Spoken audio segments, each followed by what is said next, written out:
Hello शिकारियों, welcome to मैथशाला। उम्मीद करता हूँ आप सब बहुत अच्छे होंगे और अच्छे से पढ़ाई कर रहे होंगे। तो आप मेरे साथ पढ़ रहे हैं सीक्वेंस एंड सीरीज, जिसके अंदर हमने एपी स्टार्ट करा हुआ है और लास्ट 2 लेक्चर्स में हमने एपी की general term, sum of n terms और उस पर बेस्ड अच्छे खासे नंबर ऑफ क्वेश्चंस भी देख लिए हैं।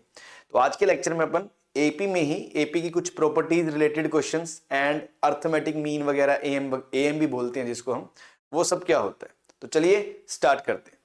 सबसे पहले एपी की कुछ प्रॉपर्टीज हैं जो आपको पता होनी चाहिए, जिनका हम यूज भी देखेंगे, काफी खूबसूरत यूज है। तो सबसे पहली प्रॉपर्टी तो ये है कि sum of the terms of AP equidistant from the beginning and the end, मतलब स्टार्टिंग से और लास्ट से जो टर्म्स होती हैं सिमेट्रिकल, जैसे मान लो स्टार्टिंग से तीसरी और लास्ट से तीसरी, है ना, स्टार्टिंग से पांचवी और लास्ट से पांचवी, उनका सम हमेशा क्या होता है, कांस्टेंट होता है और वो फर्स्ट और लास्ट टर्म के सम के बराबर ही होता है।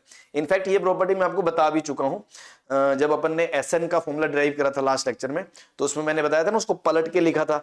तो फर्स्ट लास्ट का, सेकंड लास्ट का, दोनों सबका सम 2a + n - 1d आ रहा था, जिसको हम a + l बोलते हैं। तो ये वही चीज है, तो ये मैं बता चुका हूं, इसमें कुछ नया नहीं है। लिखना चाहो तो आप लिख सकते हो कि भैया first term, second term, third term, fourth term, इस तरह से अगर n-1th टर्म और nth टर्म ये एपी में है, ये एपी में है, तो फर्स्ट और लास्ट है ना, फर्स्ट और लास्ट इसका सम जो होगा वही सेम सेकंड और सेकंड लास्ट का सम, ठीक है, वही सेम सम थर्ड और थर्ड लास्ट का सम, और ये सभी आपस में क्या होंगे, बराबर होंगे। ये सभी आपस में क्या होंगे, बराबर होंगे, जो हमें पता है। तो चलिए आगे चलते हैं। Next, if each term of AP is increased, decreased, multiplied और divided by the same non zero number, then the resulting sequence is also AP. मतलब कि अगर आपको एक एपी दे रखी है कि a1 a2 a3 an AP है, अब मैंने हर टर्म में एक नंबर k ऐड कर दिया, a1 + k, a2 + k, a3 + k, तो एक नया सीक्वेंस बनेगा। क्या वो एपी होगा? हाँ जी, एपी होगा। कैसे? क्योंकि देखो जो नया सीक्वेंस आया है, इसमें भी अगर आप सेकंड माइनस फर्स्ट टर्म का डिफरेंस निकालोगे तो k से k कट जाएगा, a2 - a1 आएगा, है ना। ये अगर आप सेकंड माइनस फर्स्ट का डिफरेंस निकालोगे, k से k कट जाएगा, a2 - a1 आएगा, और a2 - a1 यहां से किसके बराबर है, d के बराबर। सिमिलरली जब आप a3 + k में से a2 + k घटाओगे तो वहां से भी k से k कट जाएगा, तो a3 - a2 क्या आएगा, वो भी क्या आएगा, d आएगा। तो ये भी एक एपी रहेगी, और इनफैक्ट इस एपी का जो कॉमन डिफरेंस है वो भी डी रहेगा। इस एपी का जो कॉमन डिफरेंस है वो भी डी रहेगा, जो इस एपी का कॉमन डिफरेंस डी था, क्योंकि हर टर्म में के जुड़ गया ना, तो उनके डिफरेंस में के कैंसिल हो जाएगा।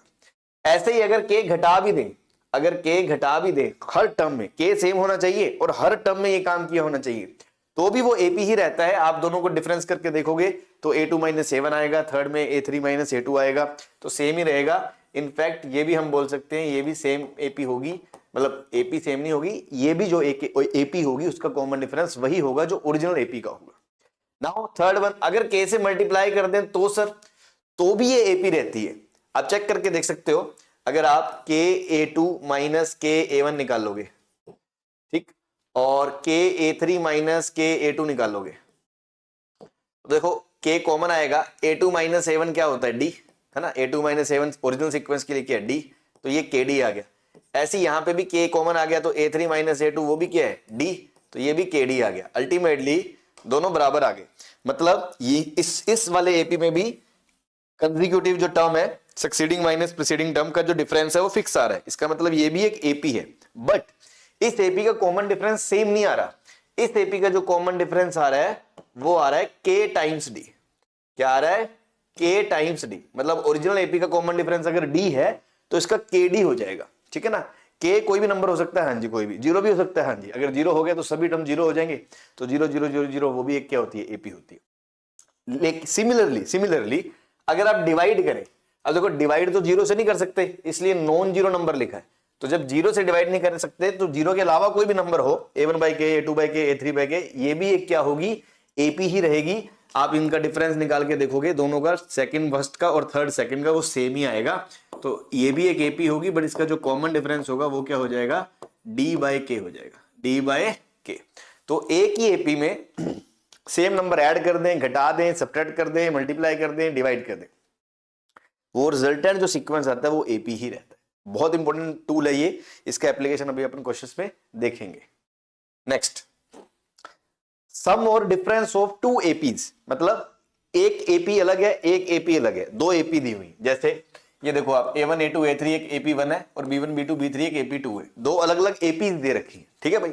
अब अगर मैं इन दोनों एपीज को ऐड करता हूं करस्पॉन्डिंग टर्म्स को, है ना, करस्पॉन्डिंग टर्म्स का मतलब कि इसके पहले टर्म में इसका पहला टर्म, इसके दूसरे टर्म में इसका दूसरा टर्म, इसके तीसरे टर्म में इसका तीसरा टर्म, अगर मैं ऐसे ऐड करता हूं तो जो नया सीक्वेंस आ रहा है A1 + B1 A2 + B2 A3 + B3, क्या ये एपी होगा कि नहीं होगा?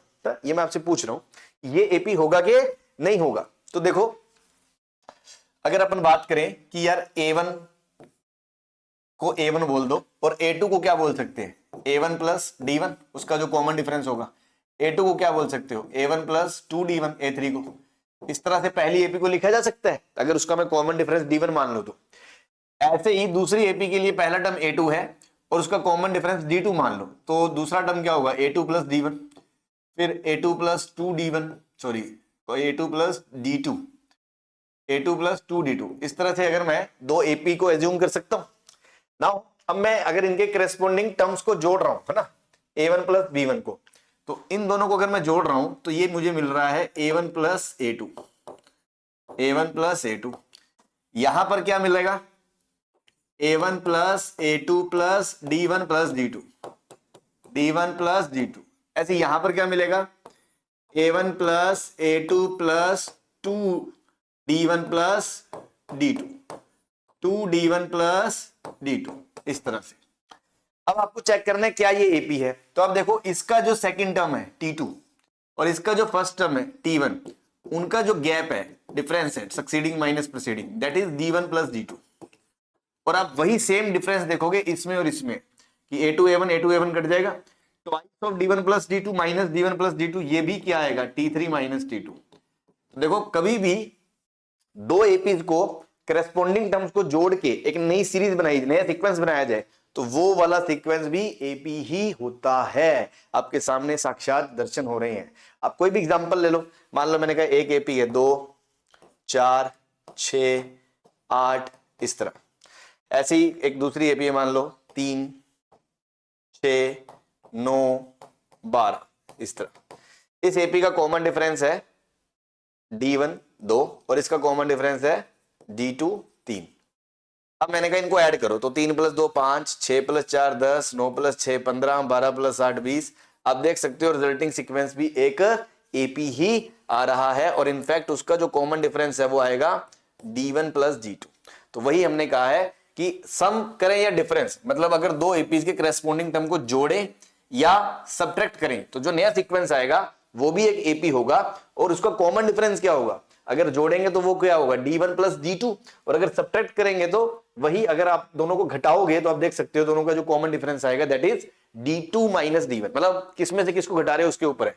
अगर मान लो ऊपर वाले में से मैं नीचे वाले को घटाऊंगा तो कॉमन डिफरेंस आएगा D1 - D2, और नीचे वाले में से ऊपर वाले को घटाऊंगा तो क्या आएगा? D2 - D1। डिपेंड करता है। आप देख पा रहे हो ना कि अगर मैं इसमें इसको घटाऊंगा तो कॉमन डिफरेंस आएगा D1 - D2, और इसमें से इसको घटाऊंगा तो D2 - D1। अल्टीमेटली आएगी वो एक AP he, but common difference बदल जाएगा। तो यही हमने लिखा है कि सम और डिफरेंस पे जो नया एपी नया सीक्वेंस आता है, दो एपीज के टर्म्स को जोड़ने या घटाने पे, करस्पॉन्डिंग टर्म्स को जो नया सीक्वेंस आता है वो एपी होता है। ठीक, अब सर ये इसमें क्या प्रोडक्ट और डिवीजन में नहीं होता? हाँ जी, नहीं होता। आप चेक कर सकते हो, ये एक प्रोडक्ट, दोनों को हमने प्रोडक्ट करा A1 B1 A2 B2 A3 B3। अब इसी एग्जांपल में देख लो, 3 × 2 क्या आएगा? 6, 6 × 4 क्या आएगा? 24, 6 × 9 क्या आएगा? 54, 12 8 96। देखो इनका गैप कितना है? 18, और इनका गैप 30। क्या ये एपी आई? क्या ये एपी आया?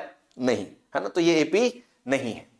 ठीक है, अब बात करें क्या हम इसको भी प्रूफ कर सकते थे ऐसे ही? हाँ कर सकते हो ना। आप इसी इन दोनों को मल्टीप्लाई करो तो इसकी जो जनरल टर्म आएगी, इस मतलब इन दोनों को मल्टीप्लाई करो, यहां से जो आएगा और यहां से जो आएगा, उनका जो कॉमन डिफरेंस है, ऐसे ही थर्ड और सेकंड का जो कॉमन डिफरेंस है वो सेम नहीं आएगा।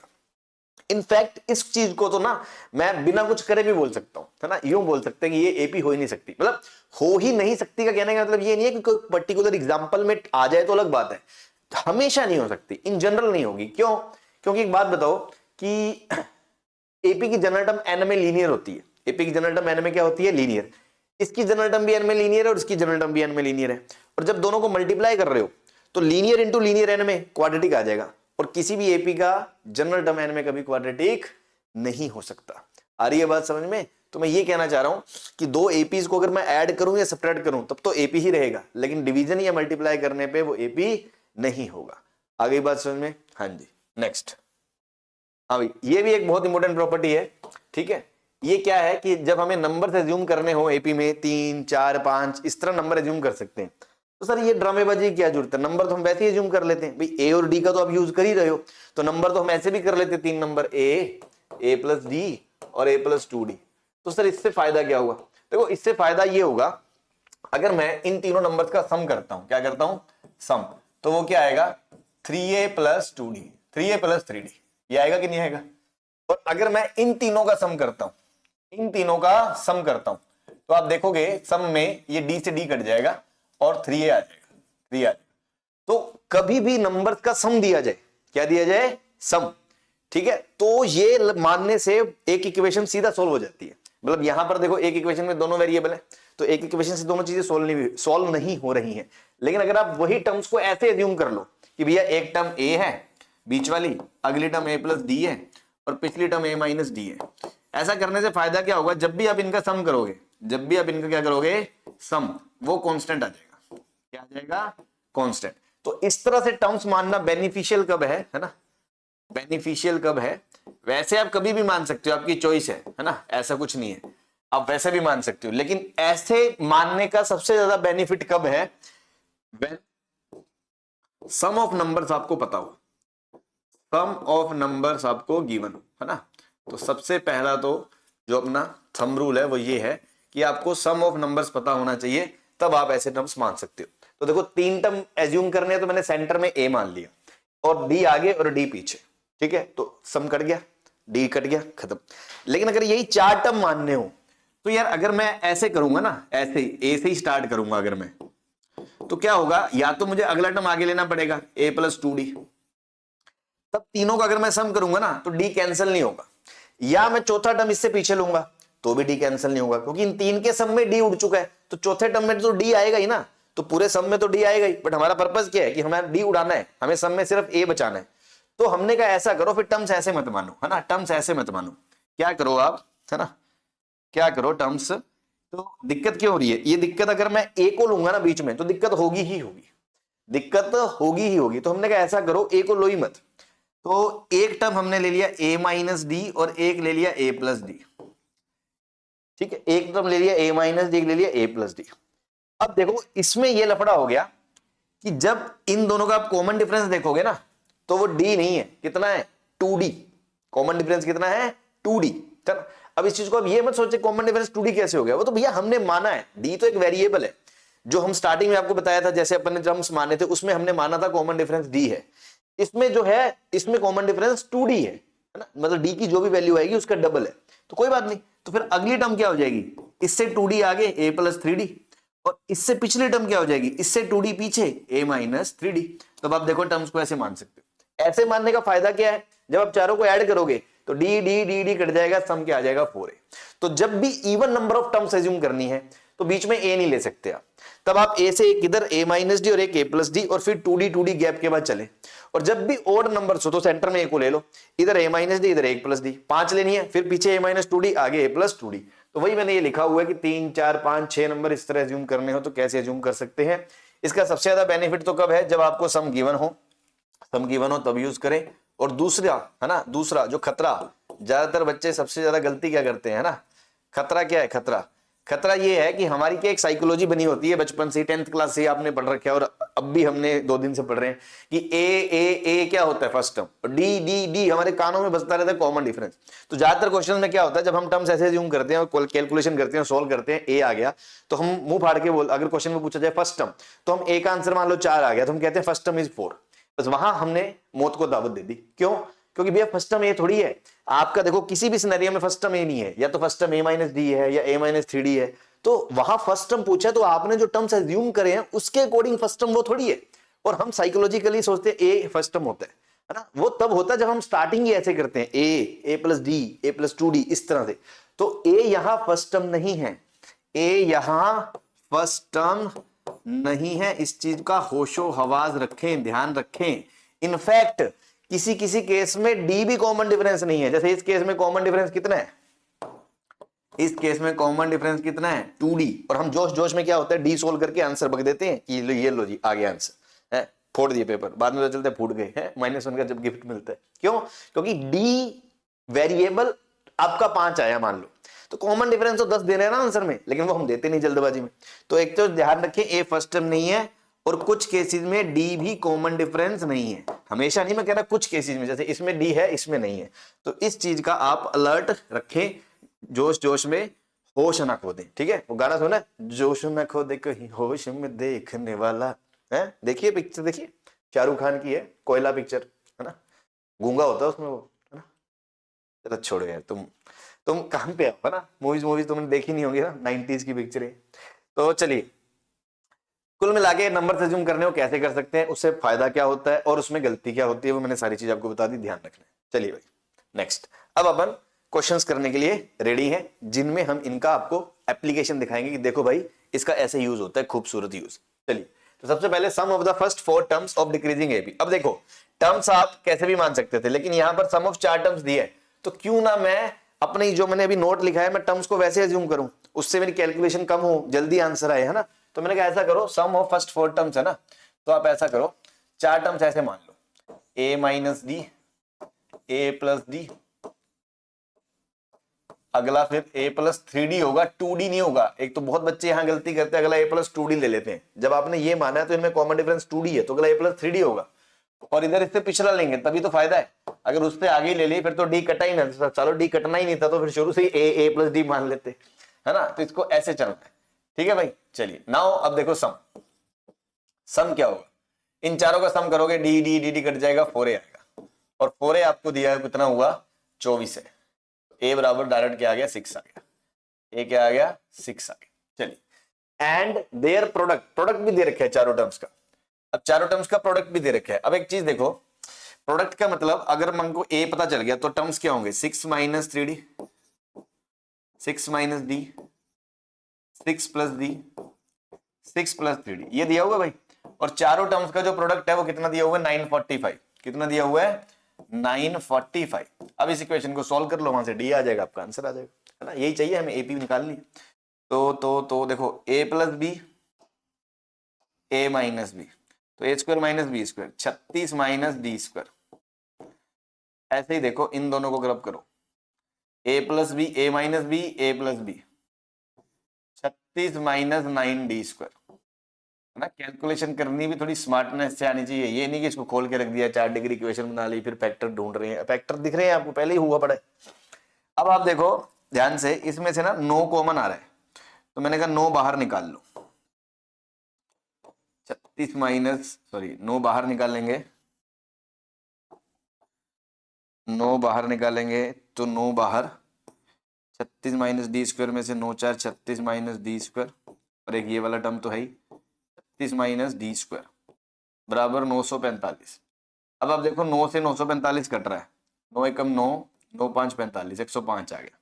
नाउ इसको थोड़ा सिंप्लीफाई कर लो, तो देखो दोनों को मल्टीप्लाई करोगे तो डी स्क्वायर डी की पावर 4 आएगा, माइनस 36 डी स्क्वायर, और इधर से माइनस 4 डी स्क्वायर, तो minus 36 minus 4 minus 40 D square आएगा,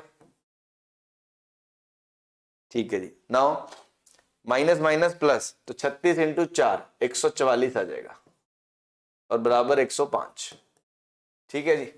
अब आपको ये क्वाड्रेटिक दिख रही है D4 में, है ना, D4 में क्वाड्रेटिक दिख रही है, डी स्क्वायर में सॉरी प्लस 45, और जिन गरीबों को नहीं दिखे, है ना, वो प्यार से, है ना, प्यार की नजरों से, वो प्यार की नजरों से, अबे प्यार पे बड़ा यार बवाल हो रहा है, वो प्यार की नजरों से टी स्क्वायर को टी मान लें एक बार, ठीक।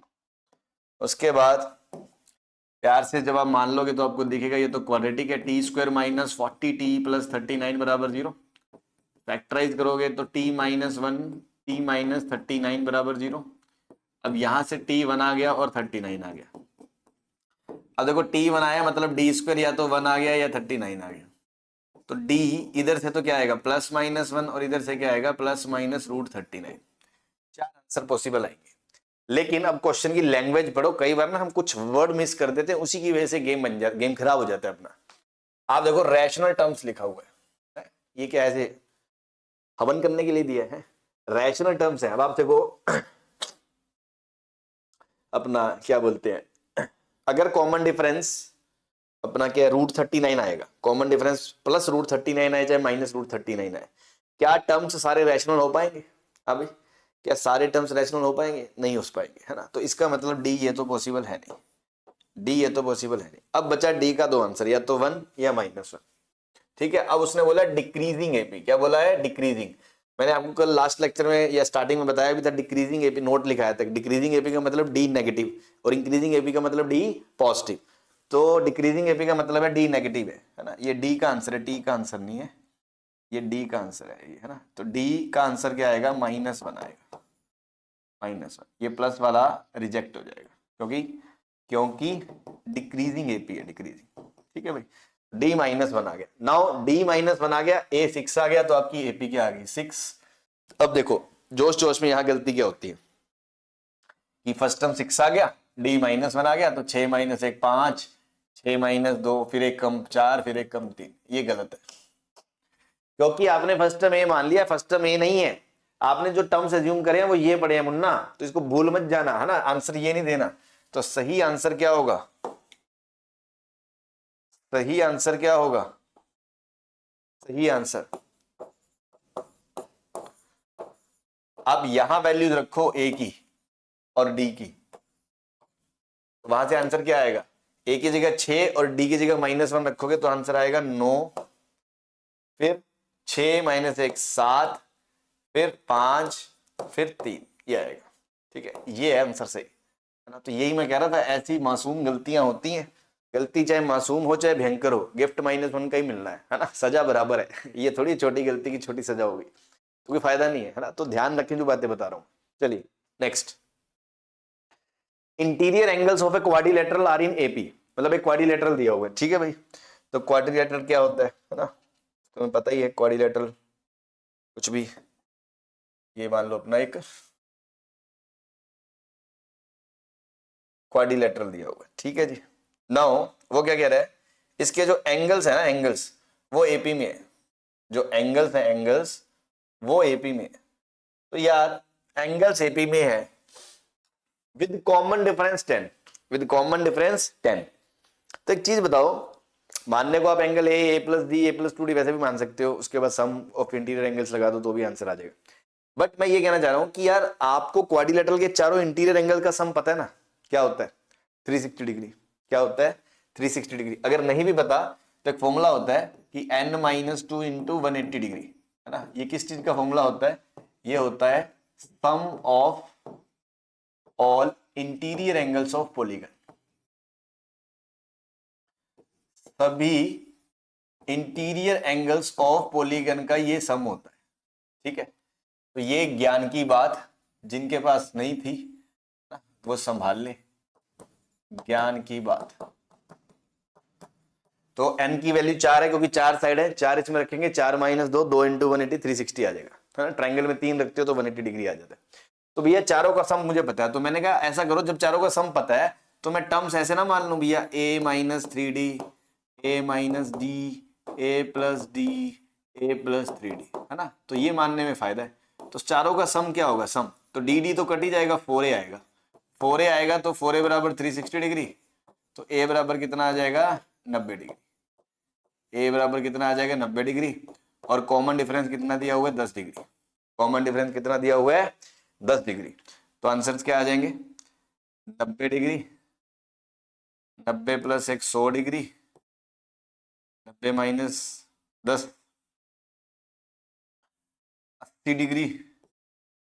नहीं 90 डिग्री तो आएगा ही ना, ए डिग्री थोड़ी, हाँ 90 डिग्री थोड़ी है। तो एक तो है ए से कम, डी कम और उधर ज्यादा, है ना। तो 90 - 10 80 डिग्री,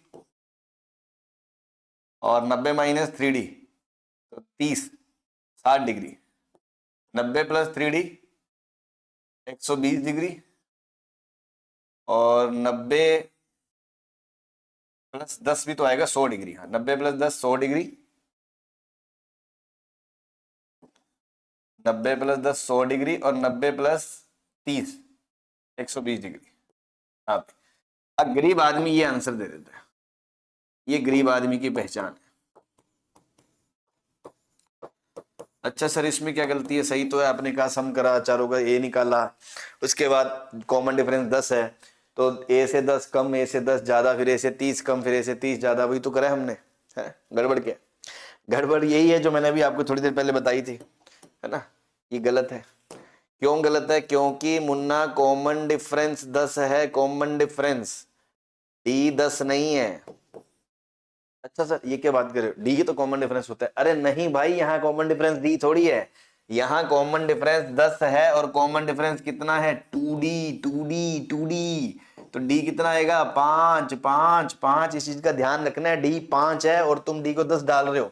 तो अब देखो अगर 5 डालोगे वैल्यू तो 90 minus 10 85 degree, 90 minus 15 75 degree, 90 plus D 5 95 degree, ऐसे ही 90 प्लस 15 105 डिग्री। तो सही आंसर ये आएगा भाई, भाई सही आंसर ये आएगा। इस चीज का ध्यान रखें, जो गड़बड़ बता रहा हूं वो मैंने नोट बना के लिखाई भी है और तुम्हें मैं गलती कर करके भी दिखा रहा हूं कि ध्यान रखना इस बात का।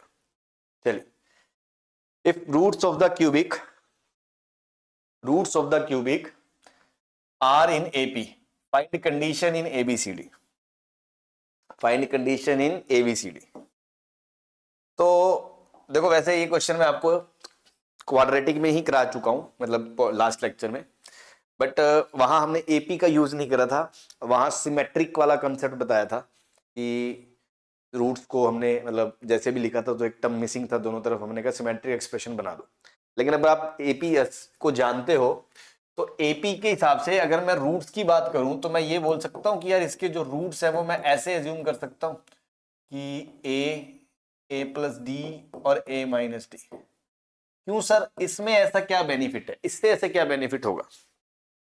इससे ये बेनिफिट होगा, ये तो तब मानते हैं सर जब सम दिया हो, सम तो हमें दिया ही नहीं है, तो बस वही तुम्हारी शिकारी नजरों को दिखना चाहिए, है ना? शिकारी नजरों को ये दिखना चाहिए भैया कि सम दिया हुआ है, सम ऑफ रूट्स। नहीं पता क्या तुम्हें? Sum of roots minus B by A. हाँ जी पता है हमें, ठीक।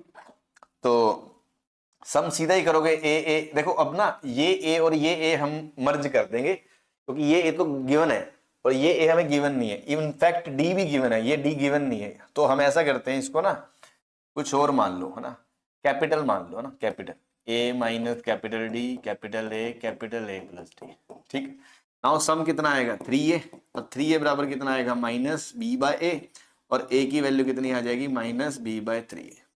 अब आप देखो एक रूट ही आ गया, ये ए एक रूट आ गया, हमें रूट आ गया, रूट क्यों? क्योंकि ए एक इसका रूट है, ए इस क्यूबिक का एक वन ऑफ द रूट है, और अगर हमें रूट ही मिल जाए तो कंडीशन निकालने के लिए बस और क्या चाहिए? और भगवान से क्या चाहते हो? कुछ नहीं, इसको उठा के इसके अंदर रख दो, इसको उठा के इसके अंदर जब रखोगे तो वहां से एक एक्सप्रेशन आ जाए, मतलब एक रिलेशन आ जाएगा एबीसीडी में, है ना। अब इसको आप सिंप्लीफाई करके ऑप्शन में जिस भी हिसाब से आंसर दिया हुआ है आप उसको मैनेज कर सकते हो, एलसीएम लेके। अल्टीमेटली जो रिलेशन इन एबीसीडी चाहिए था वो आपका आ गया, वो आपका आ गया, ठीक है भाई। और सेम यही क्वेश्चन मैंने आपको क्वाड्रेटिक में कराया था, वहां कैसे कराया था? मैंने कहा था अल्फा बीटा गामा रूट्स है और सम ऑफ रूट्स आपको, और अगर एपी में है तो 2 बीटा बराबर अल्फा प्लस गामा लिखा था। तो वहां मैंने ये बताया था देखो भाई ये अल्फा प्लस गामा है, इसमें बेचारे को किसकी कमी लग रही है कि सिमेट्रिक एक्सप्रेशन हो जाए? बीटा की। तो वहां मैंने ये बताया था देखो दोनों तरफ हमने बीटा जोड़ दिया, तो 3 बीटा बराबर और alpha plus beta plus gamma again minus B by A, again एक रूट आ जाएगा माइनस बी बाय 3a, और वो आप उठा के क्यूबिक में सेटिस्फाई करवा देते हो। तो सेम ही फंडा है, बस उस टाइम आपको सीक्वेंस का ये एपी का ये टर्म्स ऐसे एज्यूम करना नहीं पता था, तो इसका मैंने यूज नहीं करा। तो कैसे मर्जी कर लो, बल्कि ये भी एक अच्छी ट्रिक थी कि हमें सिमेट्रिक एक्सप्रेशन बनाना आना चाहिए, तो कई बार हमें ये थॉट आना चाहिए कि ये ऐड कर दें ये सब्ट्रैक्ट कर दें, तो ऐसे भी इसको कर सकते हो, ठीक है। तो इसमें ऐसा कुछ खास नहीं है। चलिए आगे चलते हैं। हाँ भाई, अब बड़ा खूबसूरत वो प्रॉपर्टी का यूज होगा इसमें, कौन सी प्रॉपर्टी? जो मैंने बताई थी ना कि एक ही एपी में कुछ जोड़ दो, के कटा दो, मल्टीप्लाई कर दो, डिवाइड कर दो, तो आपका जो रिजल्टेंट सीक्वेंस है वो भी एपी रहता है। तो उसका जो यूज है आपको वो यहाँ पे मिलेगा। लेकिन तब के लिए उससे पहले क्वेश्चन पढ़ लें। क्या है क्वेश्चन? ये है कि एक एबीसी एपी में है, देन प्रूव दैट। अब देखो क्वेश्चंस करने के ना तरीके कई हैं। अब जैसे पहले तो मैं आपको इसको गरीबों वाला क्वेश्चन या एकदम सिंपल बच्चों वाला क्वेश्चन बता दूं, जो बच्चे पसंद करते हैं, या हर बंदा है ना, बच्चा छोड़ो, कोई भी फर्स्ट टाइम ये थॉट लगाएगा और इससे अप्रोच करेगा। और अप्रोच में कोई दिक्कत नहीं है, अप्रोच एकदम सही है, बट उस अप्रोच से कभी कभी क्वेश्चन लेंदी हो जाता है ना। तो लेंदी हो जाएगा, टाइम लगेगा, तो उस टाइम को बचाने के लिए अपन मेथड 2 या वो शिकारी चीजें या जो ट्रिक्स हम देखेंगे। अभी के लिए तो आप ऐसे लिख के ही देखो। इनफैक्ट सीबीएसई वगैरह या मतलब स्कूल वगैरह के एग्जाम में तो ऐसे ही करते हैं मेथड 1 से। क्या है कि आपको एबीसी एपी में दिया हुआ है, एबीसी एपी में दिया हुआ है, गिवन है, गिवन। तो गिवन है तो आपको क्या पता है? एबीसी एपी में है, इसका मतलब बी माइनस ए बराबर सी माइनस बी है, या मैं बोलूं 2b बराबर a प्लस सी है ना, या मैं बोलूं b बराबर a प्लस सी बाय 2। मैंने बोला हुआ आपको कि जब भी ऐसा हो तो इसका मतलब ये तीनों चीजें एक ही चीज को रिप्रेजेंट करती हैं कि वो एपी में है। तो आप इसमें से कोई भी कंडीशन उठा के यूज कर सकते हो सकता है कभी बी को ये रखना पड़ जाए, हो सकता है कभी मैं बी माइनस ए को डायरेक्ट सी माइनस बी बराबर बोल दूं। तो इस तरह की चीजें आपको आनी चाहिए। नाउ इन 3 टर्म्स की बात कर रहे हैं कि बी प्लस सी प्लस ए और a प्लस बी एपी में आपको प्रूव करना है कि प्रूव करिए ये एपी में है। तो यार अगर ये एपी में है, सिंपल सा लॉजिक है कि अगर ये 3 टर्म है ना, ये x है मान लो, ये y है और ये z है, अगर ये एपी में है तो आपको नहीं लगता कि इसके लिए भी y माइनस एक्स बराबर जेड माइनस वाई वाली कंडीशन आएगी? ऑब्वियस है कि अगर ये तीनों एपी में है तो इसका सेकंड माइनस फर्स्ट टर्म और इसका थर्ड माइनस सेकंड टर्म का भी जो आंसर है बराबर आना चाहिए। हाँ जी, ठीक है जी, चलिए। तो अब y क्या है? c plus A minus x क्या है? b प्लस सी बराबर z क्या है? a plus B minus y क्या है? c plus a. अब आप देखो यहां पे c से c कट गया, c से c कट गया, तो यहां से क्या आएगा? a माइनस बी, और यहां पर a से a कट गया तो यहां क्या आ गया? b माइनस सी, यहां क्या आ गया? b माइनस सी, और इधर से ये आ गया 2b बराबर a प्लस सी। तो आप देख सकते हो 2b बराबर a प्लस सी तो हमें पता ही है ट्रू है, क्योंकि ये दिया हुआ है। तो अगर ये ट्रू है मतलब ये ट्रू है, मतलब ये भी एपी में है। तो इसका मतलब हमने ये 3 टर्म्स एपी में दिए होते हैं और नए 3 पूछा होता है एपी में है या नहीं है, तो उनको चेक करने के लिए हम उनका कॉमन डिफरेंस निकाल के देख सकते हैं और उसके अंदर जो गिवन एपी में टर्म्स है उसका रिजल्ट यूज कर सकते हैं। एक सिंपल और सीधी सादी अप्रोच तो ये है जो हमेशा आप सोच सकते हैं। बट जब आप जेई लेवल के क्वेश्चंस करोगे ना, जब इस पे प्रैक्टिस करोगे, मॉड्यूल्स करोगे, है ना, क्वेश्चंस देखोगे, तब आप रियलाइज करोगे कि यार चलो ये अभी देखने में अच्छा लग रहा है, लेकिन जब करने बैठते हैं थोड़े बड़े एक्सप्रेशन आएंगे तो वो टाइम खाते हैं और कैलकुलेशन में अटक भी जाते हैं। तो ये ठीक है, समझाने के लिए बड़ा अच्छा है प्यार से, लेकिन आपको मैं इसका मेथड 2 बताऊंगा जिसमें हम प्रॉपर्टीज को यूज करेंगे कि इसमें ये जोड़ दो, ये घटा दो, ये मल्टीप्लाई कर दो, ये डिवाइड कर दो। मतलब एक सीक्वेंस दिया हुआ है और दूसरे सीक्वेंस के बारे में पूछा है, तो इस सीक्वेंस से उस सीक्वेंस तक पहुंचने की कोशिश करेंगे, उनको रिलेट करने की कोशिश करेंगे यूजिंग प्रॉपर्टीज, कि इसमें क्या ऐड कर दें, फिर क्या सब्ट्रैक्ट कर दें या क्या मल्टीप्लाई कर दें, सो दैट हम बोल सकें कि यार ये भी एपी में। क्यों? क्योंकि प्रॉपर्टीज हमने पढ़ी है कि अगर एक सीक्वेंस एपी में है उसमें सब में सेम टर्म ऐड करने से, घटाने से, मल्टीप्लाई करने से, डिवाइड करने से जो मॉडिफाइड सीक्वेंस आता है वो भी एपी में होता है। तो वो है खूबसूरत use JEE point of view से। तो इसी क्वेश्चन को मैं अब आपको दूसरे मेथड से करके दिखाता हूं कि भैया इसी क्वेश्चन को हम दूसरे मेथड से कैसे करेंगे, है ना। थोड़ी सी जगह बना दे हमने, थोड़ी सी तो जगह बना दे, है भाई।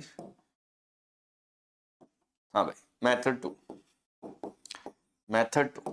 अब आप देखना, वो मेथड देखते हैं आपकी रूह खुश हो जाएगी, है ना, कि यार ऐसा है कि अगर b प्लस सी, सी प्लस ए और a प्लस बी एपी में है, तो मैं ये कह सकता हूं कि इस पूरे सीक्वेंस में से ए बी सी घटा दो, मतलब a प्लस बी प्लस सी घटा दो, सबट्रैक्ट कर दो, माइनस कर दो। क्यों सर? क्योंकि आप देखो मुझे ना इसको प्रूव करना है ये एपी में है या नहीं, और मुझे पता क्या है, मुझे पता ये है कि एबीसी एपी में है, तो मुझे एबीसी से रिलेट करना है उसको। तो यहां पर ये डबल डबल टर्म है, तो मेरा पर्पज है कि काश ये सिंगल सिंगल हो जाए, है ना। दो दो बैठे हैं जोड़े और हम सिंगल है, हमें सिंगल पसंद है, तो हम डबल कैसे झेल सकते हैं। तो हमारा एक ही मोटिव है या क्या, लठ बजाओ, है ना।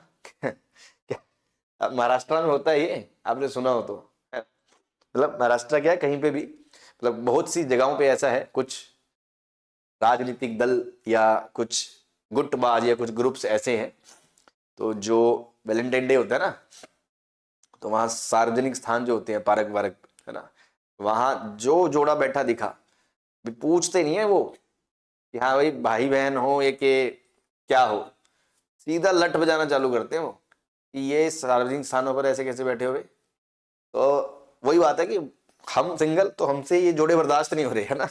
That was the part of joke. अब इस पे आ जाए कि यार ये दो अलग अलग हैं, मतलब दो दो लोग हैं, और हम चाहते हैं सिंगल सिंगल हो जाए, तो कैसे करूं। मैंने कहा माइनस ए प्लस बी प्लस सी कर दो। तो देखो माइनस ए प्लस बी प्लस सी करूंगा तो minus A minus B minus C, minus A minus B minus C, minus A minus B minus सी।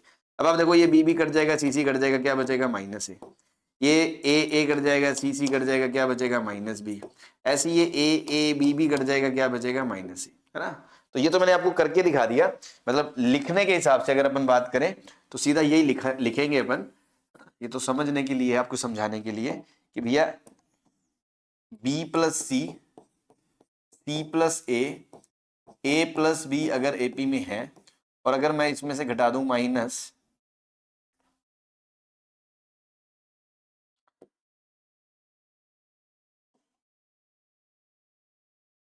अगर ये एपी में है और मैं पूरे में से माइनस ए प्लस बी प्लस सी घटा दूं, तो minus B minus C cut के माइनस ए बचेगा, इधर माइनस बी बचेगा, इधर माइनस सी बचेगा। इसका मतलब ये भी एपी में होगा। और अब आपको दिख रहा होगा इसको -1 से मल्टीप्लाई कर दे, तो इसका मतलब एबीसी एपी में होगा। तो ये तो एपी में है ही। तो अब यहां से ये पिक्चर बनती है कि अच्छा ये एपी में है, इसका मतलब ये एपी में है, और ये एपी में है, इसका मतलब ये एपी में है। क्योंकि यहां से ये कैसे आया होगा, यहां से ये कैसे आया होगा, -1 से मल्टीप्लाई करके, और यहां से ये कैसे आया होगा, उसमें plus A plus B plus सी जोड़ के। तो ए कट गया, ये आ जाएगा, बी कट जाएगा, ये आ जाएगा, ये आ जाएगा। ठीक है, तो इस तरह से दो सीक्वेंस को रिलेट करना। अब इसमें ना थोड़ा सा, जितना आपको ये देखने में मजा आ रहा है ना, अच्छी बात तो है, लेकिन ये चीज थोड़ा टाइम लेती है कि ये थॉट कैसे लाना कि यार इसमें क्या जोड़ें। कई बार 3 3 4 4 स्टेप होते हैं, इसमें पहले ये जोड़ो, फिर इसमें मल्टीप्लाई करो, फिर इसमें ये ऐसा करो। तो ना वो एक्सपीरियंस से आता है, और पर्पज ये है अल्टीमेटली कि इसके सीक्वेंस के टर्म्स को एपी में दिया है और इसके सीक्वेंस को एपी में चाहिए, तो मुझे उससे वो बनाना है। तो वो कैसे लाया जा सकता है, जैसे यहां सोचा इसको अलग अलग करना है, तो ऐसे कर दो, ऐसे कर दो। अब इसमें एक चैलेंज और है। अब आपने देखा होगा कि मैंने इससे इसकी हेल्प से ये सोचा है, बट एक्चुअल में तो आपको इसकी हेल्प से ये करना था। तो कई बार ना इससे मान लो उसका थॉट नहीं भी दिखता, तो एक बार उल्टा भी सोचो, जिससे आपको थोड़ा रूट मिलता है। जैसे मैंने इससे ये सोचा, इससे ये सोचा, अब मैं इससे उसको आपको एक्सप्लेन कर सकता हूं इजीली।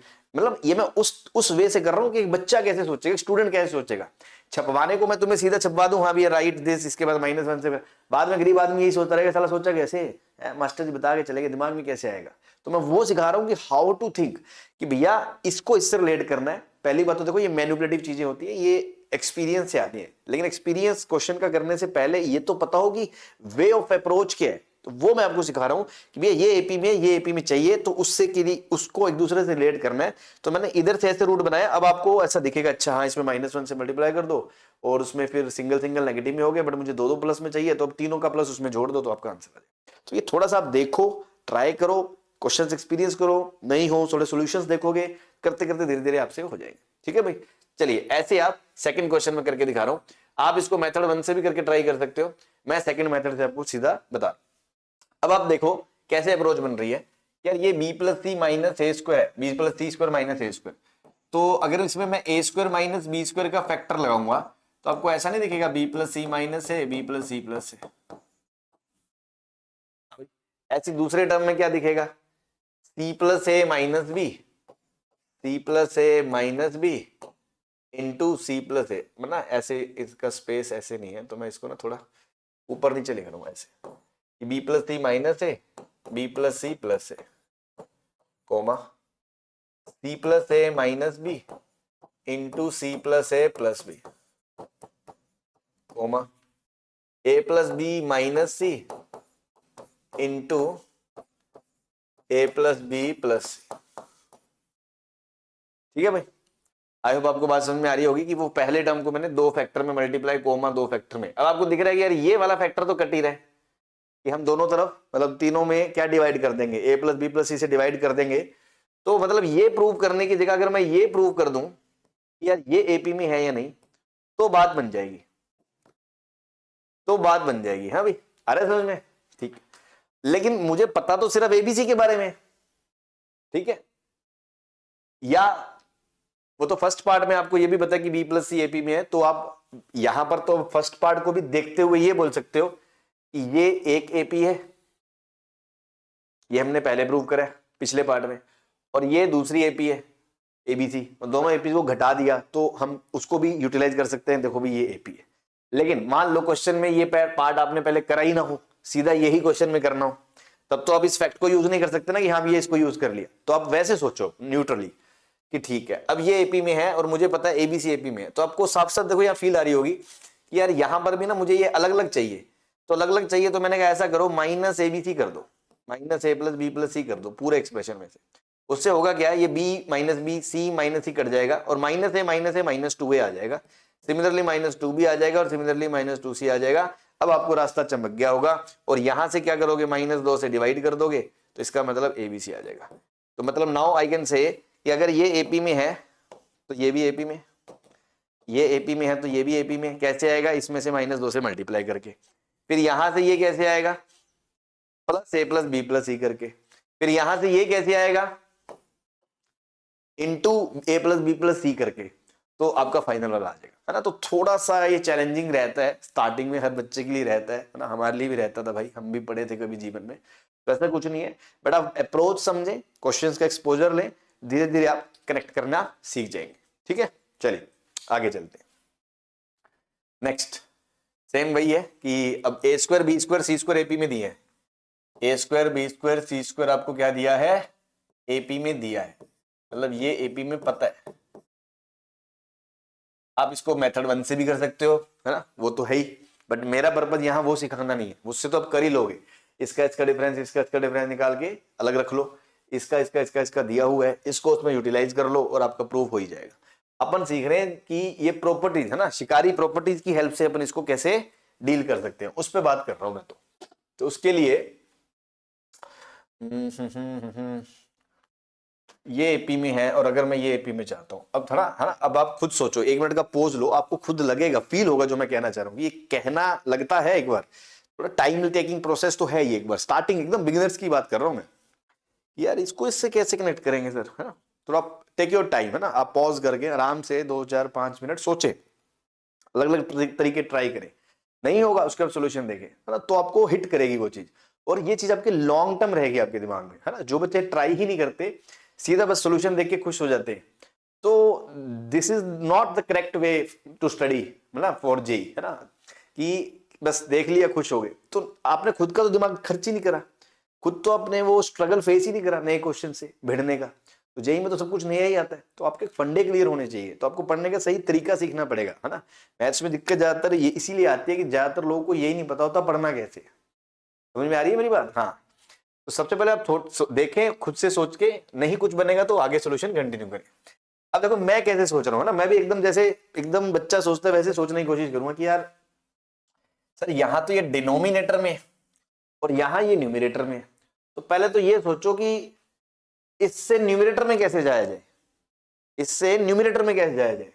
तो न्यूमरेटर में अगर जाना है तो मुझे कुछ नंबर से मल्टीप्लाई करना पड़ेगा, है ना। इतना तो क्लियर है ना कि मुझे ये b प्लस सी के साथ कुछ मल्टीप्लाई करना पड़ेगा, 1/c प्लस a के साथ कुछ मल्टीप्लाई करना पड़ेगा, और ऐसे ही वो जो ऐसे तो है नहीं मैं अलग अलग नंबर मल्टीप्लाई करूंगा, मल्टीप्लाई तो मैं एक ही नंबर करूंगा ना, सेम ही नंबर को कैसे मल्टीप्लाई करूंगा, तो मैं बोल सकता हूं ना कि अगर ये एपी में है तो ये भी एपी में होगा, या ये एपी में तो वो भी एपी में होगा। तो सेम नंबर ऐसा मल्टीप्लाई करना है जिससे डिनोमिनेटर खत्म हो जाए, तो यार डिनोमिनेटर खत्म होगा तो उसके लिए मुझे जो मल्टीप्लाई करना है उसमें ये फैक्टर भी चाहिए, उसमें ये फैक्टर भी चाहिए, उसमें ये फैक्टर भी चाहिए। तो एटलीस्ट मैं ये तो सोच ही सकता हूं कि मैं जिस नंबर से मल्टीप्लाई कर रहा हूं, है ना, जिस के से मैं मान लो मल्टीप्लाई कर रहा हूं, तो उस के को मैं यही ले लेता हूं, a plus B into B plus C into C plus A, है ना। एक एटलीस्ट एक थॉट तो आ ही सकता है कि चलो फिर देखते हैं, करके देखते हैं, है ना, एक थॉट तो आ ही सकता है।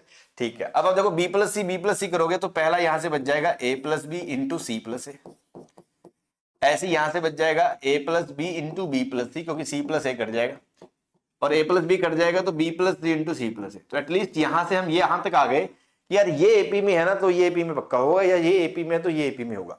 तो इसको देखने का रास्ता मुझे समझ में नहीं आ रहा था, लेकिन इससे मैंने डिनोमिनेटर में लाया। अब मैं यहां पे आने के बाद इसको इससे कंपेयर करके सोचता हूं कि और क्या किया जा सकता है। अब आप देखो इसको मल्टीप्लाई करोगे क्या आएगा, ए सी, ए से ए को करोगे ए स्क्वायर, बी को सी से करोगे बी सी, बी को ए से करोगे ए बी। इसको ओपन करके देखो, A B plus A C plus B square plus B C. ऐसे इसको ओपन करके देखो, B C plus A B plus C square plus A C. अब आपको चमत्कारी चीज दिख गई होगी, ध्यान दो, A C B C A B, A B A C B C, B C A B A C, मतलब तीनों में एक फैक्टर जुड़ रहा है, सेम फैक्टर जुड़ रहा है, A B B C A C, A B plus B C plus A C. तो क्यों ना मैं ऐसा करूं, उस पूरे फैक्टर से घटा दूं, A B plus B C plus A C पूरे फैक्टर से घटा दूं। जैसे घटाऊंगा ये तीनों जो हरे हरे वाले सब कट जाएंगे, तो सिर्फ सफेद सफेद बचेंगे, ए स्क्वायर बी स्क्वायर सी स्क्वायर। हाँ भाई, हुआ चमत्कार, है ना। तो चमत्कार कुछ नहीं है, बस थोड़ा थॉट प्रोसीजर आपको डेवलप करना पड़ता है। तो पहले तो आप सही एक टीचर से पढ़े, एक एजुकेटर से, जो आपको ये चीजें सिखाएं, है ना। ये नहीं कि बस सॉल्यूशन देख लिया, आपको सिखाएं कि कैसे सोचना है, कैसे करना है। एंड आफ्टर दैट आप उसको प्रैक्टिस करें, मतलब उसको याद रखें, रिवाइज करें, क्वेश्चंस प्रैक्टिस करें, नहीं हो तो चलो सॉल्यूशन देखें, धीरे धीरे आपको चीजें बनने लगेंगी। अब आई होप आप समझ सकते हो कि अगर मुझे यहां से यहां जाना हो तो मैं क्या बोलूंगा कि भैया सबसे पहले ऐड कर दो क्या, A B plus B C plus A C. अच्छा सर ये कैसे सोचेंगे, क्योंकि फिर मुझे इस तरह के फैक्टर्स करने हैं, तो मुझे कुछ तो चाहिए उसमें, तो सो दैट कॉमन आए, तो सेम ही फैक्टर ऐड करना है। फिर यहां से यहां आ गए, यहां से अब यहां कैसे जाएंगे, अब सर सबको डिनोमिनेटर में चाहिए, तो ये दो दो के जोड़े हैं, तो इन तीनों को डिवाइड कर दो, किससे, A plus B plus C plus A, तो ये आ जाएगा ना। तो इस तरह से चीजें आपस में कनेक्ट की जाती है। क्लियर है? चलिए नेक्स्ट, गिवन, बहुत अच्छा क्वेश्चन है ये भी, है ना, ध्यान रखें, और इंपॉर्टेंट कंसेप्ट कवर करेंगे इसके थ्रू। और ऐसा नहीं है ये जो कंसेप्ट है वो फर्स्ट टाइम कवर करेंगे, वो मैं लास्ट लेक्चर में भी एक सीरीज वाला क्वेश्चन करा चुका हूँ, स्प्लिट करने वाला, और ट्रिग्नोमेट्री में भी आपने ऐसे क्वेश्चन देखे होंगे। इनफैक्ट मैंने तो बेसिक मैथ्स में रूट वाले से क्वेश्चन में लिया था, जिसमें कुछ समथिंग समथिंग समथिंग होता था, और मैं कह रहा था एक टर्म को उस दो टुकड़ों में तोड़ो, ऐसे दूसरे टर्म को दो टुकड़ों में तोड़ो, और उसके बाद युद्ध शुरू हो जाता है ना, ऐसे कट कट कट कट ना, लोग कटाकटाई शुरू करते हैं एक दूसरे की, उसके बाद कुछ ना कुछ होता है। तो वो वाली चीज जिन्होंने देख रखी होगी, मुझसे पढ़ रखी है, वो समझ गए होंगे मैं कहना क्या चाह रहा हूँ। तो अभी क्वेश्चन पढ़ते हैं पहले तो, कि भैया गिवन A2 A1 से AN एक AP है, और आपको प्रूव करना है, ये दे रखा है, ठीक। अब जो प्रूव करना है ना, उसकी थोड़ा ध्यान से देखो, जो प्रूव करना है उसके बारे में है क्या। जो प्रूव करना है उसमें ना दो दो टर्म डिनोमिनेटर में है, दो दो टर्म डिनोमिनेटर में है प्रोडक्ट में, और जो प्रूव करना है ना समथिंग दिस उसमें सिंगल सिंगल टर्म डिनोमिनेटर में है, और बीच में प्लस आ गया। तो मतलब ये तो क्लियर दिख रहा है ना, ये तो गरीब से गरीब आदमी, जो बच्चा जो नहीं भी पढ़ रहा है ना, कोई गोलगप्पे भी बेच रहा है बाहर, उसको ही मैं बोलूंगा, वो बोलेगा हाँ भैया यहाँ दो दो टर्म है, यहाँ एक एक टर्म है, करे कैसे हमको नहीं पता, बट करे हैं, हो जाएगा, है ना, मतलब ये इतना पता है यहाँ दो दो है, यहाँ एक एक है। तो आप वो भी सोचो ना यार कि अच्छा ये दो टर्म है, मान लो A1 AN, और मुझे इनको सिंगल सिंगल में करना है ना, सिंगल सिंगल में करना है, इस तरह, यही पर्पज है मेरा, एटलीस्ट मतलब इसमें यही पर्पज है। अगेन है ना, दो बैठे बर्दाश्त नहीं हो रहे ना, हम खुद सिंगल है यार, है ना, हम सिंगल हैं तो हम डबल कैसे बर्दाश्त कर सकते हैं, है ना। हम जिनके घर बसे हुए हैं सब में आग लगा के आएंगे, है ना, जहां जोड़ा दिखेगा लठ बजाएंगे, है ना। तो यहां दो जने हैं, हम चाहते हैं उन दोनों को अलग अलग करना है, दोनों को अलग अलग करना है, चलिए अलग अलग करना है। तो भाई ऐसा है सर, अब ये सीधा तो ऐसे अलग अलग नहीं होते, ये तो मैंने आपको, ये इसके बराबर नहीं है मूर्खों, ये इसके बराबर नहीं है, कहीं तुम सोचो। मैं तो ये कहना चाह रहा हूं कि ये यहां से यहां, यहां से यहां जाना है हमने। तो अब आप वही थॉट लगाओ कि यार पहली बात तो ऐसे सीधा अलग अलग नहीं होता, इसका मतलब न्यूमरेटर में कुछ तो होना पड़ेगा, क्योंकि न्यूमरेटर में कुछ होगा जब समथिंग माइनस समथिंग, तब मैं इसको ऐसे अलग अलग करूंगा तो ये something upon something minus something upon something, है ना, A1 इस तरह से आएगा। अब आप खुद सोचो, जब मैं ऐसे अलग अलग करूंगा तो ऊपर जो भी होगा समथिंग माइनस समथिंग, मतलब ये समथिंग सेम नहीं है मूर्खो, ये मान लो समथिंग है और मैंने कहा उसके दो टुकड़े करिए, समथिंग माइनस समथिंग, है ना, समथिंग माइनस समथिंग करो या समथिंग प्लस समथिंग करो, है ना, एक ही बात है। अब आपको बीच में प्लस चाहिए तो ऑब्वियसली प्लस चाहिए, माइनस नहीं चाहिए, तो आप दोनों को अलग अलग करोगे तो आप देखो इधर दो टर्म आएंगे, लेकिन बचना एक ही चाहिए, इसका मतलब एक टर्म इससे कट जाना चाहिए, मतलब ये क्या होना चाहिए, an होना चाहिए, और ये क्या होना चाहिए, a1 होना चाहिए।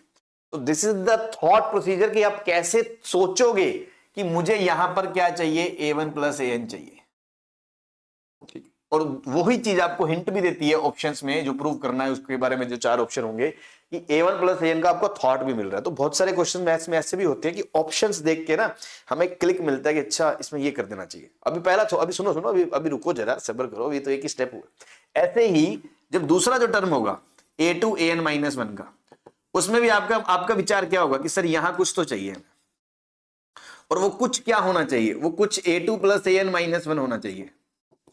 तो sir a2 plus an minus 1 होगा तो a2 से a2 कट जाएगा तो 1 अपॉन an माइनस 1 आएगा, प्लस an माइनस 1 से an माइनस 1 कट जाएगा, 1 अपॉन a2 आएगा। मतलब अगर इनकी दुकानें अलग अलग करनी है ना, सेपरेट करना है इनको, तो आपको ऊपर ये फैक्टर चाहिए, ठीक है जी। ऐसे तीसरे वाले को क्या चाहिए होगा, a3 प्लस an माइनस 1, ठीक। अब देखो इसको आप मल्टीप्लाई करोगे किससे, ऊपर नीचे a1 प्लस an से, है ना, a1 प्लस an से ऊपर नीचे मल्टीप्लाई करोगे ऐसे a1 प्लस an से। ऐसे ही दूसरे वाले को आप क्या सोच रहे हो, किससे मल्टीप्लाई कर दूं, a2 प्लस an माइनस 1 से। दूसरे वाले को किससे मल्टीप्लाई कर दूं, a2 प्लस an माइनस 1 से, ठीक है भाई, यही सोच रहे हो आप। ऐसे ही तीसरे वाले को अपन सोच रहे हैं a3 प्लस, है ना, an माइनस 1 से, है ना, इस तरह जो भी इस तरह से चलता रहेगा। अब माल ये दोनों अलग अलग हो जाएंगे, ये दोनों अलग अलग हो जाएंगे, ये आ जाएगा 1 upon a1 plus 1 upon an, 1 upon a1 plus an, ऐसे ही 1 upon a2 plus an minus 1, और ये आएगा 1 upon an minus 1 plus 1 upon a2। यहां पर भी ना अगर इधर से काटोगे तो ये 1 upon an plus 1 upon a1 आएगा, उससे कोई फर्क नहीं पड़ता, बट एक पैटर्न बताऊंगा मैं आपको, है ना, इस तरह से चीजें चलेंगी। अब आप ध्यान दो, अब आज आज आज के लेक्चर की जो पहली प्रॉपर्टी है कि स्टार्टिंग से और लास्ट से सिमेट्रिक टर्म्स का सम भी बराबर होता है, तो आपको ना ये भी दूर से ही चमकना चाहिए कि भैया ये a1 plus n, a2 plus n minus 1, ये जो सारे जो इसके नीचे आएगा ये यहाँ पर भी, और यहाँ अलग अलग हो चुका होगा 1 upon an minus 2 plus 1 upon a3, इस तरह ये सभी सेम है। तो इन सभी को के बोल दो एक बार के लिए, क्या बोल दो, के, या a1 प्लस an ही बोल दो, के क्या बोलना है पहले बोलोगे फिर वापस। ये भी a1 प्लस an है तो ये भी आपका किसके बराबर है, a1 प्लस an के। ऐसे ये भी जो होगा वो क्या होगा, a1 प्लस an के, बताया था ना फर्स्ट और लास्ट टर्म के बराबर होते हैं सिमेट्रिक टर्म्स का सम। तो ये पूरा का पूरा कॉमन आ जाएगा। अब आप देखो अगर ये बराबर ना होते ना तो फिर ये कॉमन ना आता, और कॉमन ना आता तो अपना गेम ना बनता, है ना। तो अब वही ना, कुछ जगह आप सोल्यूशन देखोगे वो सीधा बोलते हैं multiply and divide by D और a1 प्लस an, और उसके बाद उसको अंदर ऐसे स्विच कर दिया। तो भैया वो आया कैसे, वो थॉट आया कैसे, वो मैंने आपके साथ शेयर कर रहा हूं भैया, ये ज्यादा जरूरी है एक रियल में आप अगर मैथ सीखना चाहते हो तो, ठीक है ना। तो अब आप देखो 1 upon a1 plus a1, an common आ जाएगा, सबसे कॉमन आ गया। अब आप देखो पहला पहला ना, पहला पहला और कुछ नहीं, टर्म कह रहा हूं, टर्म 1 अपॉन an माइनस 1, अगला 1 अपॉन an माइनस 2, तो देखो 1 upon an plus 1 upon an minus 1 plus 1 upon an minus 2, ऐसे चलते चलते चलते चलते देखो लास्ट वाला भी, जब ये वाला जो टर्म है ये भी तो टूट के 1 upon a1 plus 1 upon an बनेगा। तो पहला पहला टर्म जब क्लब करोगे तो एक सीरीज तो ये आएगी, और ऐसे ही जब दूसरा दूसरा टर्म देखोगे, ऐसे ही जब दूसरा दूसरा टर्म देखोगे, ये देखो ये दूसरा फिर ये दूसरा और लास्ट में इसका दूसरा, तो वो भी यही सीरीज आएगी 1 upon a1 plus 1 upon a2 plus up to 1 upon an। आएगा कि नहीं आएगा? हाँ भाई, आएगा कि नहीं आएगा? अब आप इस चीज को देखो, ये पूरी चीज सेम 2 बार आ रही है, इसलिए हमने इसको लिख दिया, देखो ये समथिंग प्लस समथिंग ट्वाइस आ गया, तो ट्वाइस ऑफ वो a1 प्लस an तो बाहर है ही, और ब्रैकेट के अंदर 1/a1 plus 1/a2 plus 1/a3, इस तरह करते करते 1/a। तो ये आपका प्रूव हो गया जो आप चाहते थे। हिमाचल प्रदेश, हिंदुस्तान पेट्रोलियम, हरि प्रसाद, है ना, और भी जो बनाना चाहते हो वो बना लेना, हेंस प्रूव्ड। ठीक है भाई, आ रही है बात समझ में? तो ये चीजें आप देखोगे सीखोगे ना तो ही आपसे होंगी। आगे चलते हैं।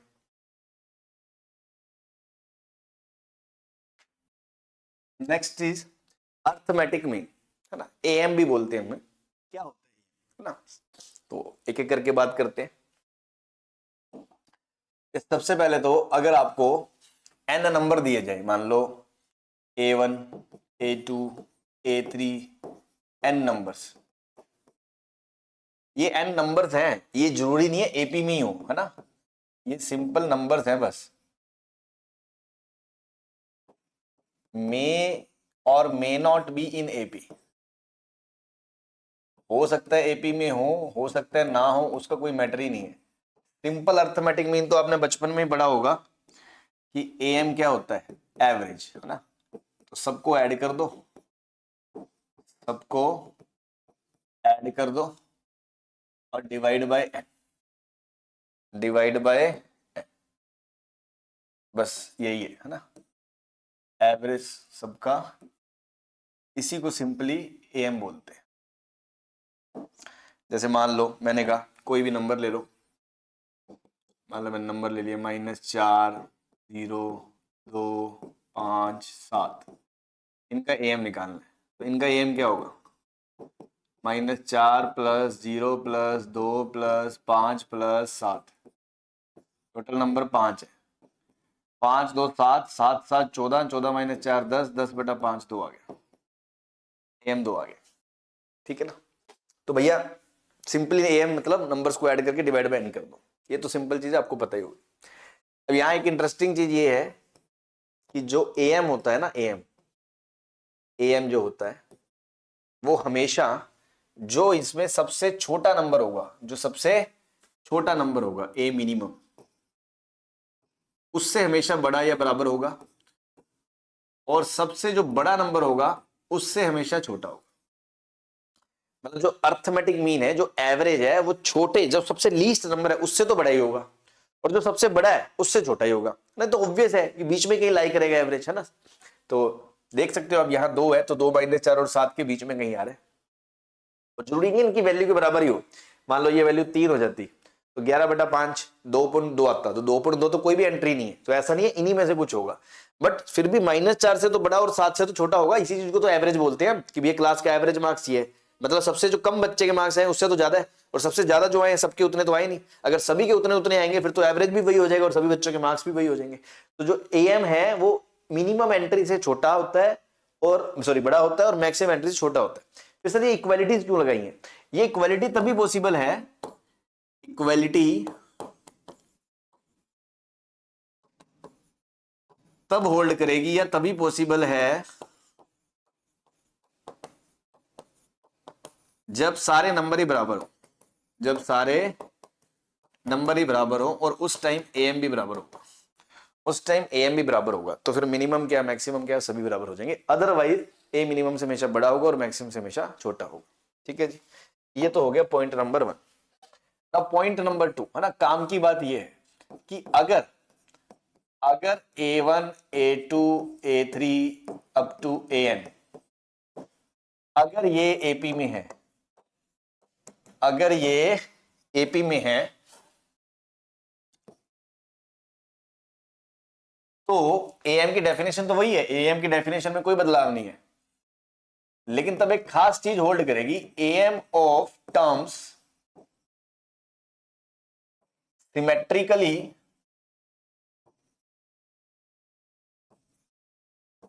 From beginning and and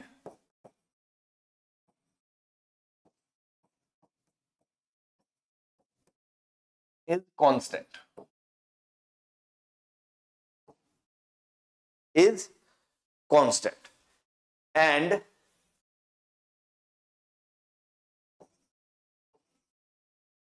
equals to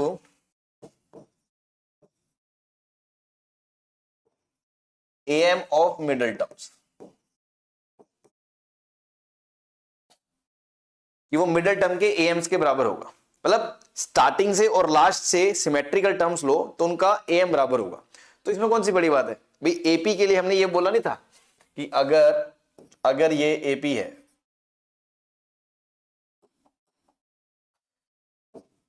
अगर ये एपी है, लिख तो रखा है, दोबारा क्यों लिख रहा हूं।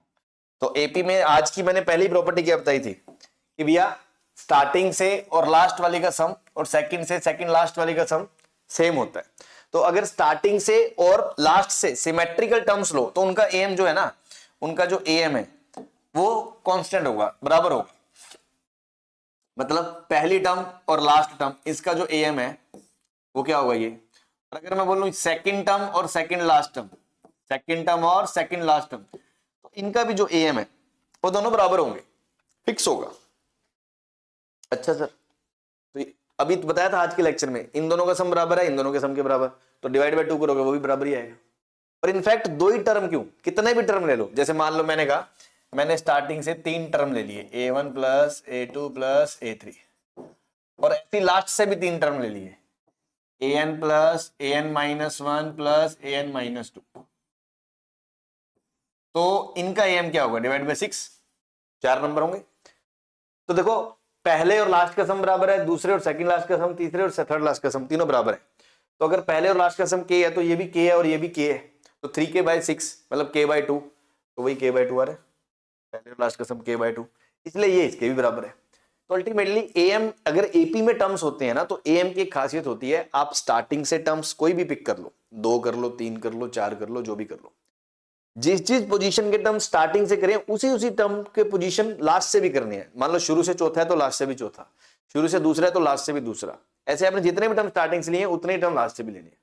और अगर वो सारे हैं तो उनका जो एम होगा वो वही होगा जो पहली और लास्ट का होगा, जो दूसरी और दूसरी लास्ट का होगा। इनफैक्ट ये सारे एम बराबर होंगे, सारे एम, कोई भी, हाँ कोई भी। जैसे मान लो किसी ने कहा सर मैंने स्टार्टिंग से दूसरा और 5वां टर्म ले लिया, ठीक है, तो लास्ट से भी दूसरा, वो क्या होगा n-1, ये और ये, और लास्ट से 5वां क्या होगा n-4। तो ये सर आपने डायरेक्ट कैसे बता दिया n-4। देखो इसके लिए भी ना आप लोअर सबस्क्रिप्ट का जो सम है वो n+1 होना चाहिए। अब देखो स्टार्टिंग से पहला और लास्ट से पहला का सम n+1, स्टार्टिंग से दूसरा और लास्ट से दूसरे का सम n+1, ऐसे स्टार्टिंग से दूसरा और लास्ट से दूसरे का सम n+1, और स्टार्टिंग से पहला 5वां तो लास्ट से ऐसा क्या होगी सम n+1 आए तो n-4, तो n-4, इन चारों का सम क्या होगा, डिवाइड बाय 4। ये भी इन्हीं के बराबर होगा। सबका एम कर लो, सबका सर, सभी का एम ले लो, हाँ सभी का, सभी नंबर्स का एम क्या होगा, a1 plus a2 plus an/n, ये भी सब बराबर होंगे। और ये सब बराबर किसके होंगे, मिडल टर्म के एम के बराबर होंगे। अब मिडल टर्म में क्या होता है, अगर मान लो टोटल टर्म इवन है, टोटल टर्म इवन है, मान लो n इवन है, मान लो 20 टर्म है, तो बीच में कौन सी होगी, 10वीं 11वीं, 9 इधर 9 इधर 18, तो बीच में होगी 10वीं 11वीं।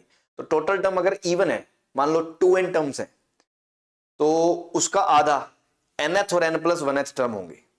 और अगर टोटल टर्म n है तो उसका आधा n/2 वो एक होगा और एक उसका अगला होगा। तो इसका मतलब अगर ऐसा है तो n/2th टर्म और n/2th का अगला टर्म n/2 + 1th टर्म, उनका एम ये, तो ये भी तो बेसिकली क्या हो गया, स्टार्टिंग से और लास्ट से सिमेट्रिकली तो है, लास्ट स्टार्टिंग से और लास्ट से सिमेट्रिकली तो है, तो वही तो लिखा हुआ है। तो हम यही कहना चाह रहे हैं कि अगर टर्म्स एपी में है तो एम की खासियत क्या बन जाती है कि शुरू से और लास्ट से सेम पोजीशन वाले टर्म्स ले लो, कितने भी, शुरू के 2 तो लास्ट के 2, शुरू के 3 तो लास्ट के 3, सारे लेने सारे ले लो, उनका एम निकाल लो, वो सब बराबर होते हैं। और ऑब्वियसली वो बराबर होते हैं तो वो मिडिल टर्म्स के एम के बराबर भी होंगे, है ना। और मिडिल में 2 टर्म है तो उनके एम के बराबर होंगे। लेकिन मिडिल में टर्म ही एक है, ऐसा कैसे सर, जब ओड टर्म्स हो, मान लो टोटल टर्म ही 21 है, तो 10 इधर 10 इधर, बीच में तो एक ही बची, तो एक टर्म का am क्या हो, खुद ही होगा। तो इसका मतलब वो उसी टर्म के बराबर होगा अगर n क्या होगा, ओड। अगर n ओड होगा तो ओड टर्म मान लो 21 है, 21 से मिडिल टर्म निकालना है 11वां, तो कैसे आएगा, 21 प्लस 1 22/2 है ना, n में एक जोड़ के उसका आधा करेंगे, तो n प्लस 1/2th टर्म, ये आपका आंसर आ जाएगा। आई होप आपको बात समझ में आ गई होगी। तो इस पे एक क्वेश्चन भी देख लेते हैं। जैसे मान लो A1 to A99 AP में दे रखा है और आपसे पूछा है A1 plus A5 plus A10 plus A99 ये बराबर 30 दिया हुआ है, ठीक है भाई, और इसका सम बराबर 30 दिया हुआ है और आपसे ये पूछे। अब आप खुद देखो, अगर आप टर्म्स देखो, अगर आप ये सिमेट्रिकल पोजीशन वाला टर्म्स नहीं एज्यूम करोगे, फिर आप टर्म्स को कैसे खेलोगे, डी के टर्म्स में, है ना, कि a plus 4d, a plus 9d, a plus या तो इस तरह से मानोगे ना, कुछ a और d में एक्सप्रेशन आएगा, फिर इसका भी आप a और d के टर्म्स में लिखोगे। बट यहाँ पर आपकी इक्वेशन तो एक ही है, तो एक ही इक्वेशन से दो वेरिएबल तो सॉल्व नहीं होंगे, तो फिर वो वैल्यू कैसे आएगी, तो या तो वहां से वो पूरा का पूरा a प्लस डी का एक्सप्रेशन की वैल्यू ही उठ के उसमें डल जाएगी, है ना, जैसा हमने पहले भी देखा है, अपने याद है एसएन के क्वेश्चन करे थे हमने, तो उसमें एक इक्वेशन से दो वेरिएबल नहीं आते थे, फिर भी एसपी प्लस क्यू टाइप में वो पूरा का पूरा एक्सप्रेशन ही ए और डी का उसमें डल जाता था, या तो कुछ वैसा होगा, या आपको टर्म्स फिर डी में ऐसे मानने पड़ेंगे कि सम कैंसिल हो जाए, जैसे अपन उसमें मान रहे थे अभी चारों का सम दिया हो, है ना, तो मतलब हमें उस लपड़ेबाजी में पढ़ने की जरूरत ही नहीं है। मैं कह रहा हूं अगर आप एक चीज ऑब्जर्व कर लें, क्या, कि टर्म्स की ना सिमेट्री है पोजीशंस की। आप देखो ये शुरुआत से पहला टर्म है, ये लास्ट से पहला टर्म है, 99 टर्म है, 99 प्लस 1 100, n प्लस बना रहे हैं, ये शुरुआत से पांचवा है, ये लास्ट से पांचवा है, 95 प्लस 5 100 आ रहा है, ऐसे गिनने की जरूरत नहीं है, 16 99 98, ये शुरुआत से 10वां, ये लास्ट से 10वां, क्योंकि दोनों का सम 100 है, क्योंकि टोटल टर्म 99 है, तो n प्लस 1 सम आना चाहिए। इसका मतलब ये सिमेट्रिकल है। ओ माय गॉड, बस फिर तो अगर सिमेट्रिकल है तो इनका am जो होगा, इनका am क्या होगा, डिवाइड बाय 6, 30 डिवाइड बाय 6, तो ये 5 होगा कि नहीं होगा। अब आपसे पूछा है सभी टर्म्स का सम, तो सभी टर्म्स का सम क्या होगा, am क्या होगा, सभी टर्म्स का am क्या होगा, A1 to A99 और divide by total number of 99, ये होगा कि नहीं होगा, और यही am इनके am के बराबर होगा, तो वो क्या आएगा 5, क्या आएगा 5, तो आपका सिग्मा ai का आंसर डायरेक्ट ही क्या आ गया, 99 इंटू 5 आ जाएगा। ठीक है भाई, आई होप आपको बात समझ में आ गई होगी कि सिमेट्रिकल टर्म्स का पोजीशन का यूज कैसे होता है। ऐसे ही सेकंड पार्ट आपसे पूछा A50। अब आप ध्यान दो कि A1 A2 A3 ऐसे करते करते A49 और A50 और फिर A51 और ये A99, तो 99 में ये 49 टर्म्स है और ये 49 टर्म्स है, तो अगर आप ध्यान दो तो ये मिडिल टर्म है, आपको डायरेक्ट ही दिख जानी चाहिए मिडिल टर्म, है ना, n 99 plus 1 100/2 50th term middle term है, तो भैया इनका जो am है वही मिडिल टर्म के बराबर होगा, तो हमें कुछ नहीं करना, इसका आंसर क्या होगा 5 आएगा, A50th क्या होगी 5 होगा। आई बात समझ में। Third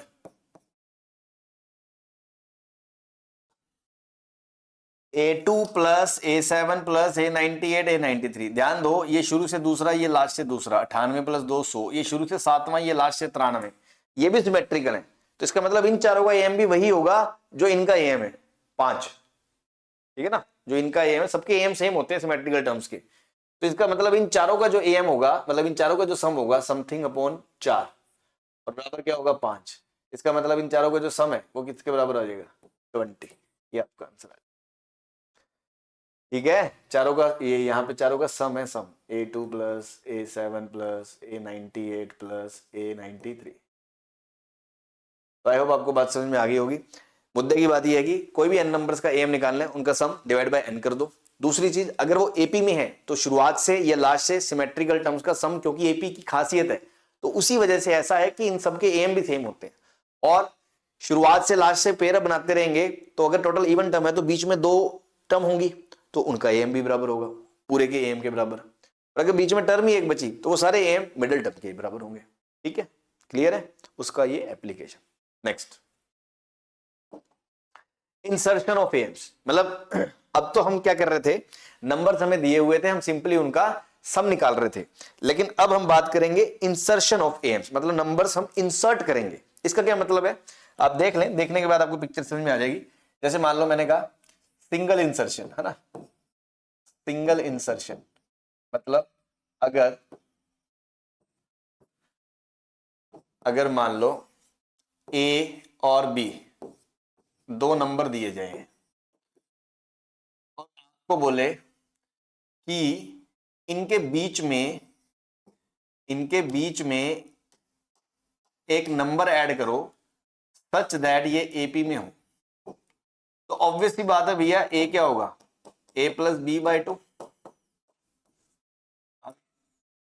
A plus B by two, और वो उनका क्या है, एवरेज, तो अर्थमेटिक मीन। तो बेसिकली सिंगल एम इंसर्ट जब करते हैं तो उसका पर्पज ये है कि दो नंबर तो आपको दिए हुए हैं, अब तीसरा नंबर उसमें ऐड किया जाए, वो नंबर क्या हो कि वो तीनों एपी में हो, ऑब्वियसली वो तीनों का क्या होना, दोनों का क्या होना चाहिए, एवरेज, है ना। तो ए प्लस बी बाई टू, जिसको हम एम भी बोलते हैं, दैट्स वाई ये सिंगल इंसर्शन ऑफ एम हो गया। तो सिंपली दो नंबर दिए सिंगल एम, तो क्या हो गया, ए प्लस बी बाई टू। हाँ, सेकेंड केस ना, n AMs are inserted.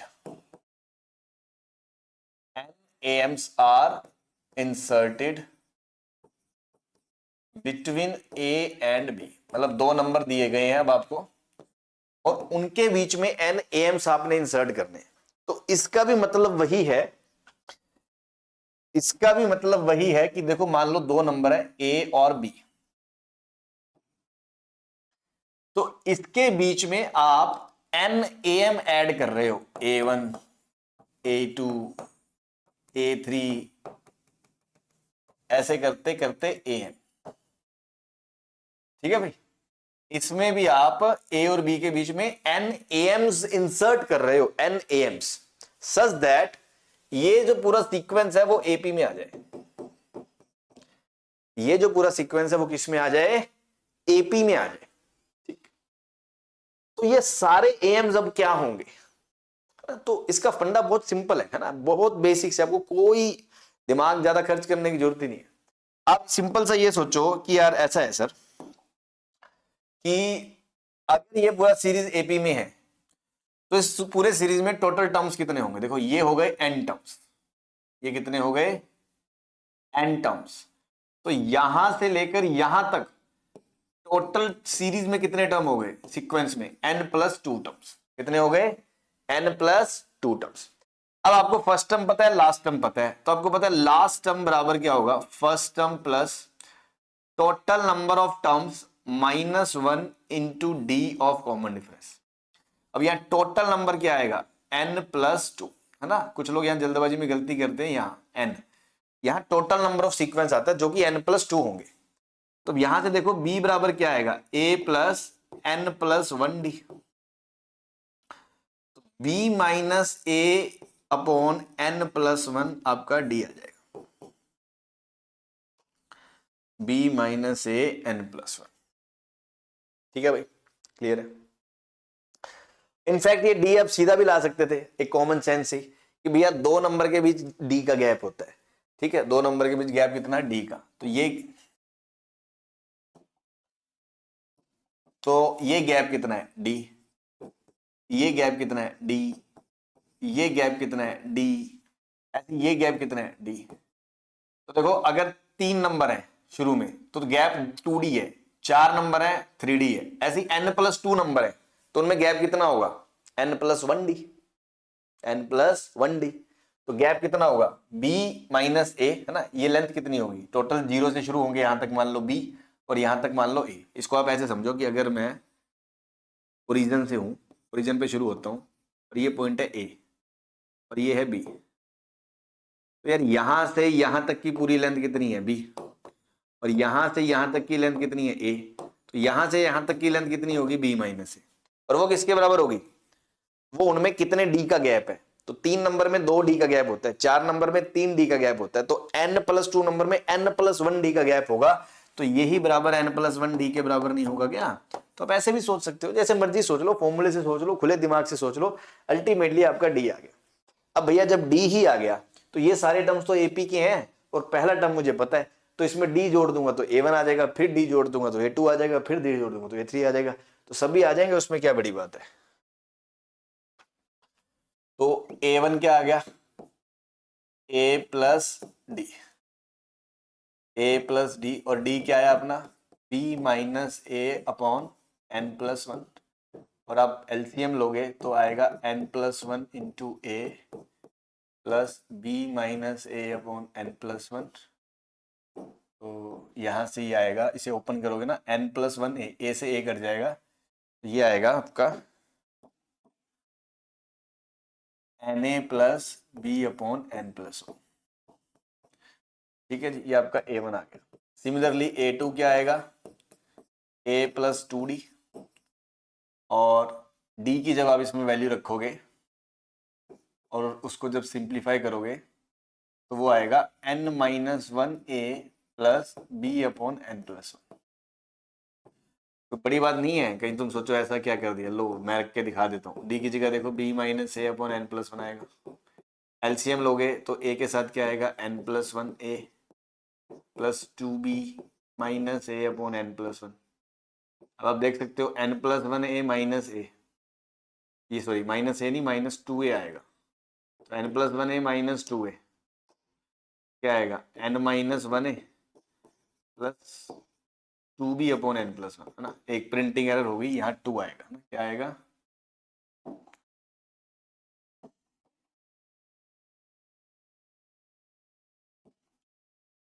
2B आएगा।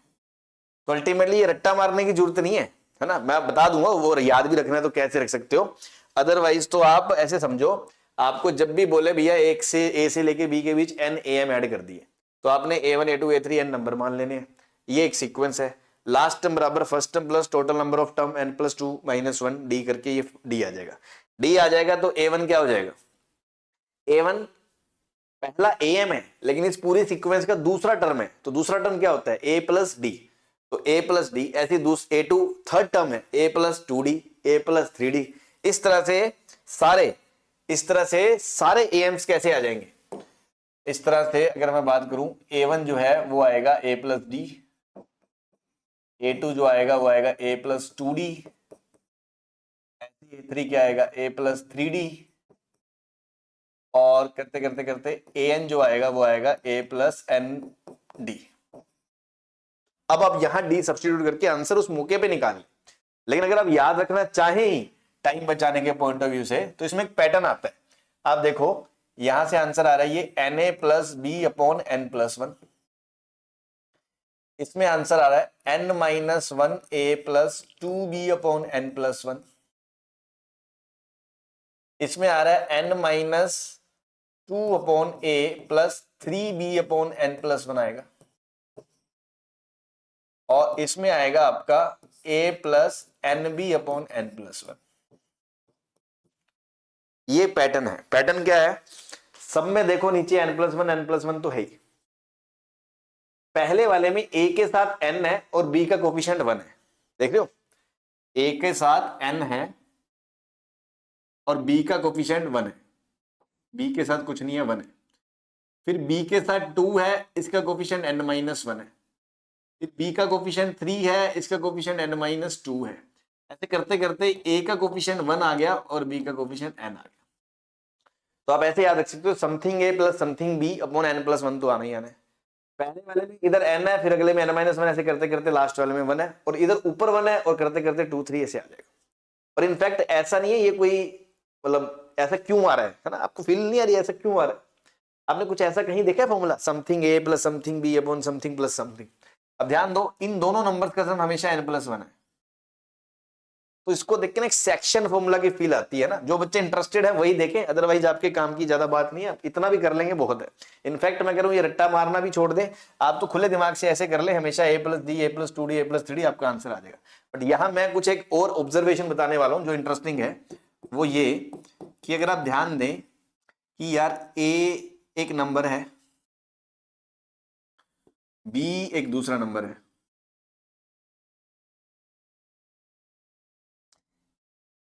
A1 A2 A3 आप बीच में नंबर ऐड कर रहे हो सच दैट ये पूरा सीक्वेंस किस में हो, AP में हो, अब आपको भी पता है ये गैप सारे इक्वल होते हैं, डी डी डी डी, इस तरह से। तो अगर यहां से लेकर यहां तक की लेंथ डी है, तो यहां से लेकर यहां तक की लेंथ कितनी होगी? देखो टोटल लेंथ कितनी थी? टोटल लेंथ थी n प्लस 1d।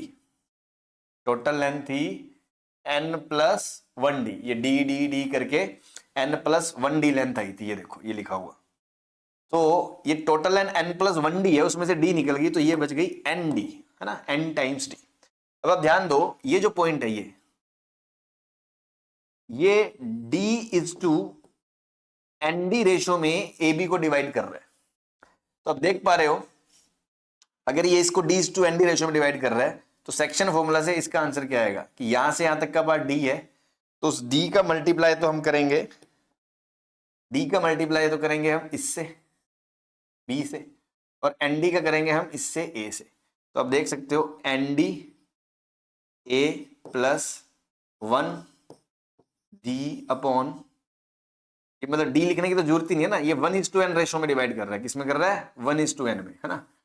तो 1 इंटू बी और n इंटू ए, तो n into A plus B upon n plus 1। ऐसे a2 के साथ क्या आएगा? ये आएगा 2:n माइनस 2। ये क्या आएगा? n माइनस 1 आएगा। तो n minus 1a plus b के साथ 2b अपॉन n प्लस 1। देख रहे हैं आप? तो इसी पैटर्न से अगर आप देखोगे तो आप इसको याद भी रख सकते हो, मतलब समझ के याद रख सकते हो, रट्टा मारने की आपको जरूरत नहीं पड़ेगी। अदरवाइज कोई इतनी बहुत इंपॉर्टेंट चीज तो नहीं है। आप तो सिंपली ये माने कि भैया ए और बी के बीच n नंबर ऐड करें, वो नंबर सेपी में है, लास्ट टर्म आप minus first term upon n plus 1 से आपने डी निकाल लिया, a1 a2 a3 सभी क्या हो जाएंगे? a1 a plus D, a2 a plus 2d, a plus 3d, इस तरह करते करते सारे आ जाएंगे। ठीक है, उनमें ये पैटर्न आप याद रख सकते हो। एक नोट तो ये है। दूसरा नोट एक और है ना, बड़ी इंटरेस्टिंग चीज ये है, वो भी बड़ा काम का नोट है। दूसरा नोट ये है कि sum of all AMs, sum of all AMs between A and B equals to n time single AM between A and B. क्या मतलब है कि a1 plus a2 plus a3 सबका एम्स का जब सम करोगे तो वो आएगा n times single m. Single m मतलब a plus B by 2, single m मतलब a प्लस बी बाई 2, ऐसा होता है। चाहे तो आप सभी a1 a2 a3 an की वैल्यूज रख के करके प्रूव कर लो, बट वो लेंथी प्रूव हो जाएगा।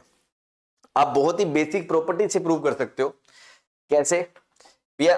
अभी हम ये कह रहे हैं कि ये पूरी सीरीज एक एपी में है, कि अगर a1 a2 a3 ये सारे सम एक एपी बनाते हैं, ये बता रखा है हमने।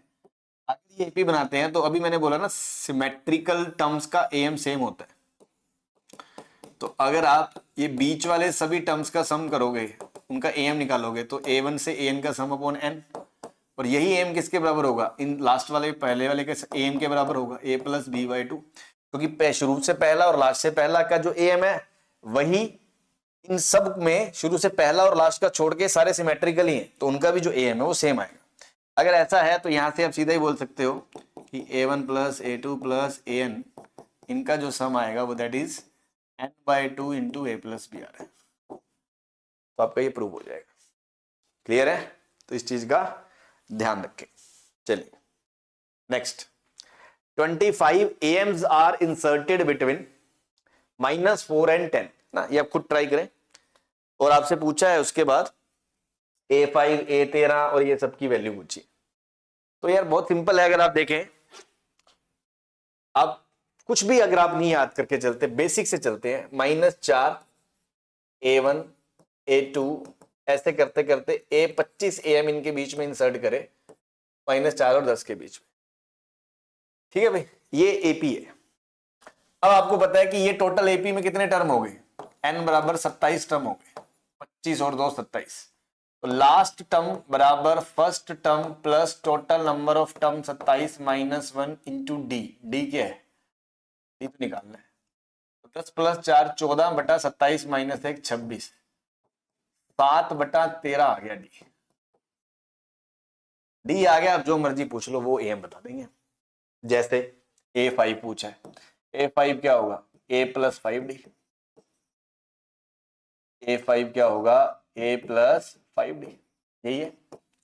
अब ज्यादातर बच्चे इसमें जोश जोश में गलती करते थे 4D कि वो तो फिफ्थ टर्म है, वो फिफ्थ टर्म नहीं है, वो सिक्स्थ टर्म है एपी का। फिफ्थ तो AM है, स्टार्टिंग A से हो रही है सीरीज, तो A प्लस 5D, तो A प्लस 5 इंटू डी, 7 बटा 13 माइनस 13 4 52 प्लस 5 7 35 बटा 13 माइनस 17 बटा 13। ठीक है भाई, इस तरह से आप कोई भी एम बता सकते हो। ऐसे ही A13 पूछा है तो A plus 12D, A plus 12D, आपका आंसर आ जाएगा 13D, sorry A plus 13D।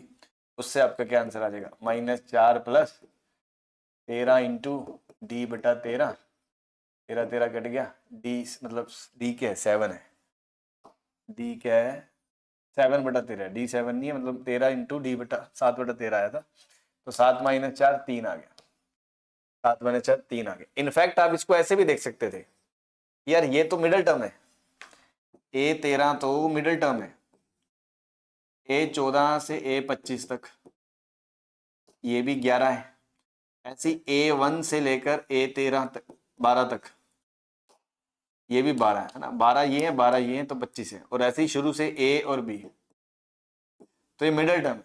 तो मिडिल टर्म क्या होती है, पहले और लास्ट टर्म के एम के बराबर होती है, आप सीधा ही बोल सकते थे, 10 माइनस 4 बटा 6 3 आ जाएगा। तो अगर आपको ये सिमेट्रिकल वाला प्रॉपर्टीज का खेल पता है ना, तो चीजें बहुत जगह आपके लिए आसान हो जाएंगी। क्लियर है? नहीं तो आप डी निकाल के, तो अब जैसे मान लो अगला पूछा है A1 से A25, अगर प्रॉपर्टी याद है आपको या ये सिमेट्रिकल वाला खेल याद है तो जल्दी हो जाएगा, वरना गरीब आदमी क्या करेगा A plus D, A2 plus 2D, A plus 3D सभी एम्स निकाल के जोड़ने बैठ जाएगा, वो मूर्खता है ना। हालांकि ये तो प्रॉपर्टी ही है अपनी, अभी जो हमने पीछे लिखाई है क्या, कि सभी एम्स का जो सम है वो n टाइम सिंगल एम के बराबर है। तो सभी एम्स का जो सम है, सभी एम्स का जो सम है वही पूछा आपसे, वो किसके बराबर है n time single m. Single m मतलब 10 माइनस 4 बटा 2, तो वो 3 है, और n कितना है 25, 25 एम, 25 इंटू 3 75 आ गया आपका आंसर, 75 आपका आंसर आ जाएगा। ठीक है भाई,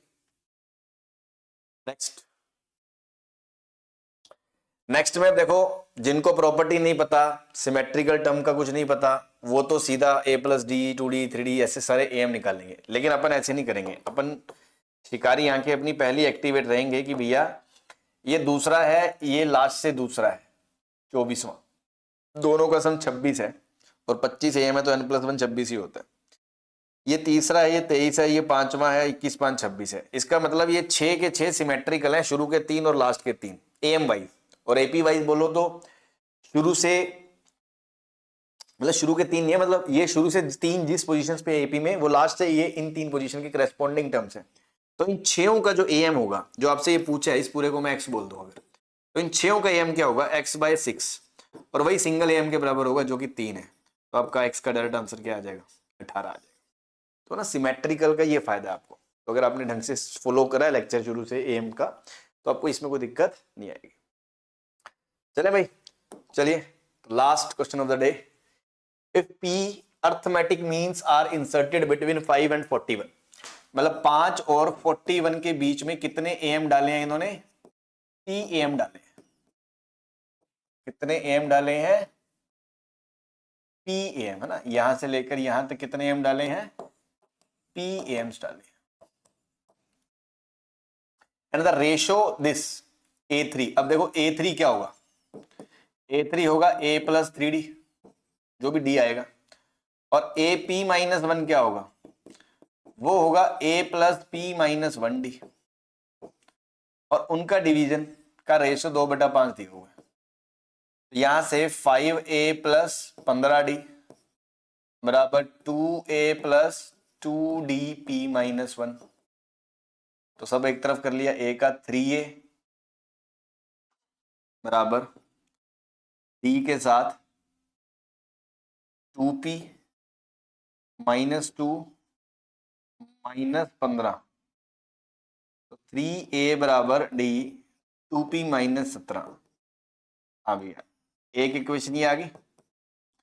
अब दूसरा, सबसे पहले हम क्या निकालते थे, डी कैसे निकालते हैं, last term minus first term बराबर total number of term sequence में कितने हैं, p नहीं है, p + 2 है, तो कितना गैप होगा, p + 1d, p + 1d, या फॉर्मूला लगा लो जो आपको बताया था, लास्ट टर्म बराबर first term plus total number of terms p + 2 -1 × d, तो वहां से यही आएगा। तो यहां से 36 बराबर p + 1 × d। दूसरी इक्वेशन ये आ गई, दो इक्वेशन दो वेरिएबल, इजीली आप p और d की वैल्यू निकाल सकते हो। p पूछा तो हमें d हटाना है, तो d की वैल्यू उठा के वहां पटक दो, तो 3, ये a नहीं है, a ही है क्या, हाँ, तो a तो दिया हुआ है ना, a तो दिया हुआ है, a 5 है, तो ये a की जगह कितना रख दो, 5, तो 5 3 15 आ गया, ठीक है ना, a की जगह 5 तो 15 आ गया ये, तो 15 बराबर d की जगह 36/p + 1 × 2p - 1, तो क्रॉस मल्टीप्लाई कर दो, 15p + 15 बराबर 72p - 36, तो 36 उधर जाएगा, 36 और 15 51, और ये 72 - 15 क्या आएगा, 57, 57p आएगा क्या, कैलकुलेशन चेक कर लो यार। a + 3d a + p - 1d 2/5, 5 + 15d, इधर 2a + 2d p - 1, d के साथ कॉमन 2p - 2 - 15, -2 - 15 हो गया -17, ठीक है। अच्छा ये 17 है माइनस का, ये 1 थोड़ी है 1, ये 17 है, 17 17 17, तो प्रिंटिंग एरर थी अपनी, सॉल्व कर लें दोबारा। 15p + 15 बराबर 72p - 36 × 17, तो इसको कैलकुलेट करोगे तो 17 5 85, 17 6 102,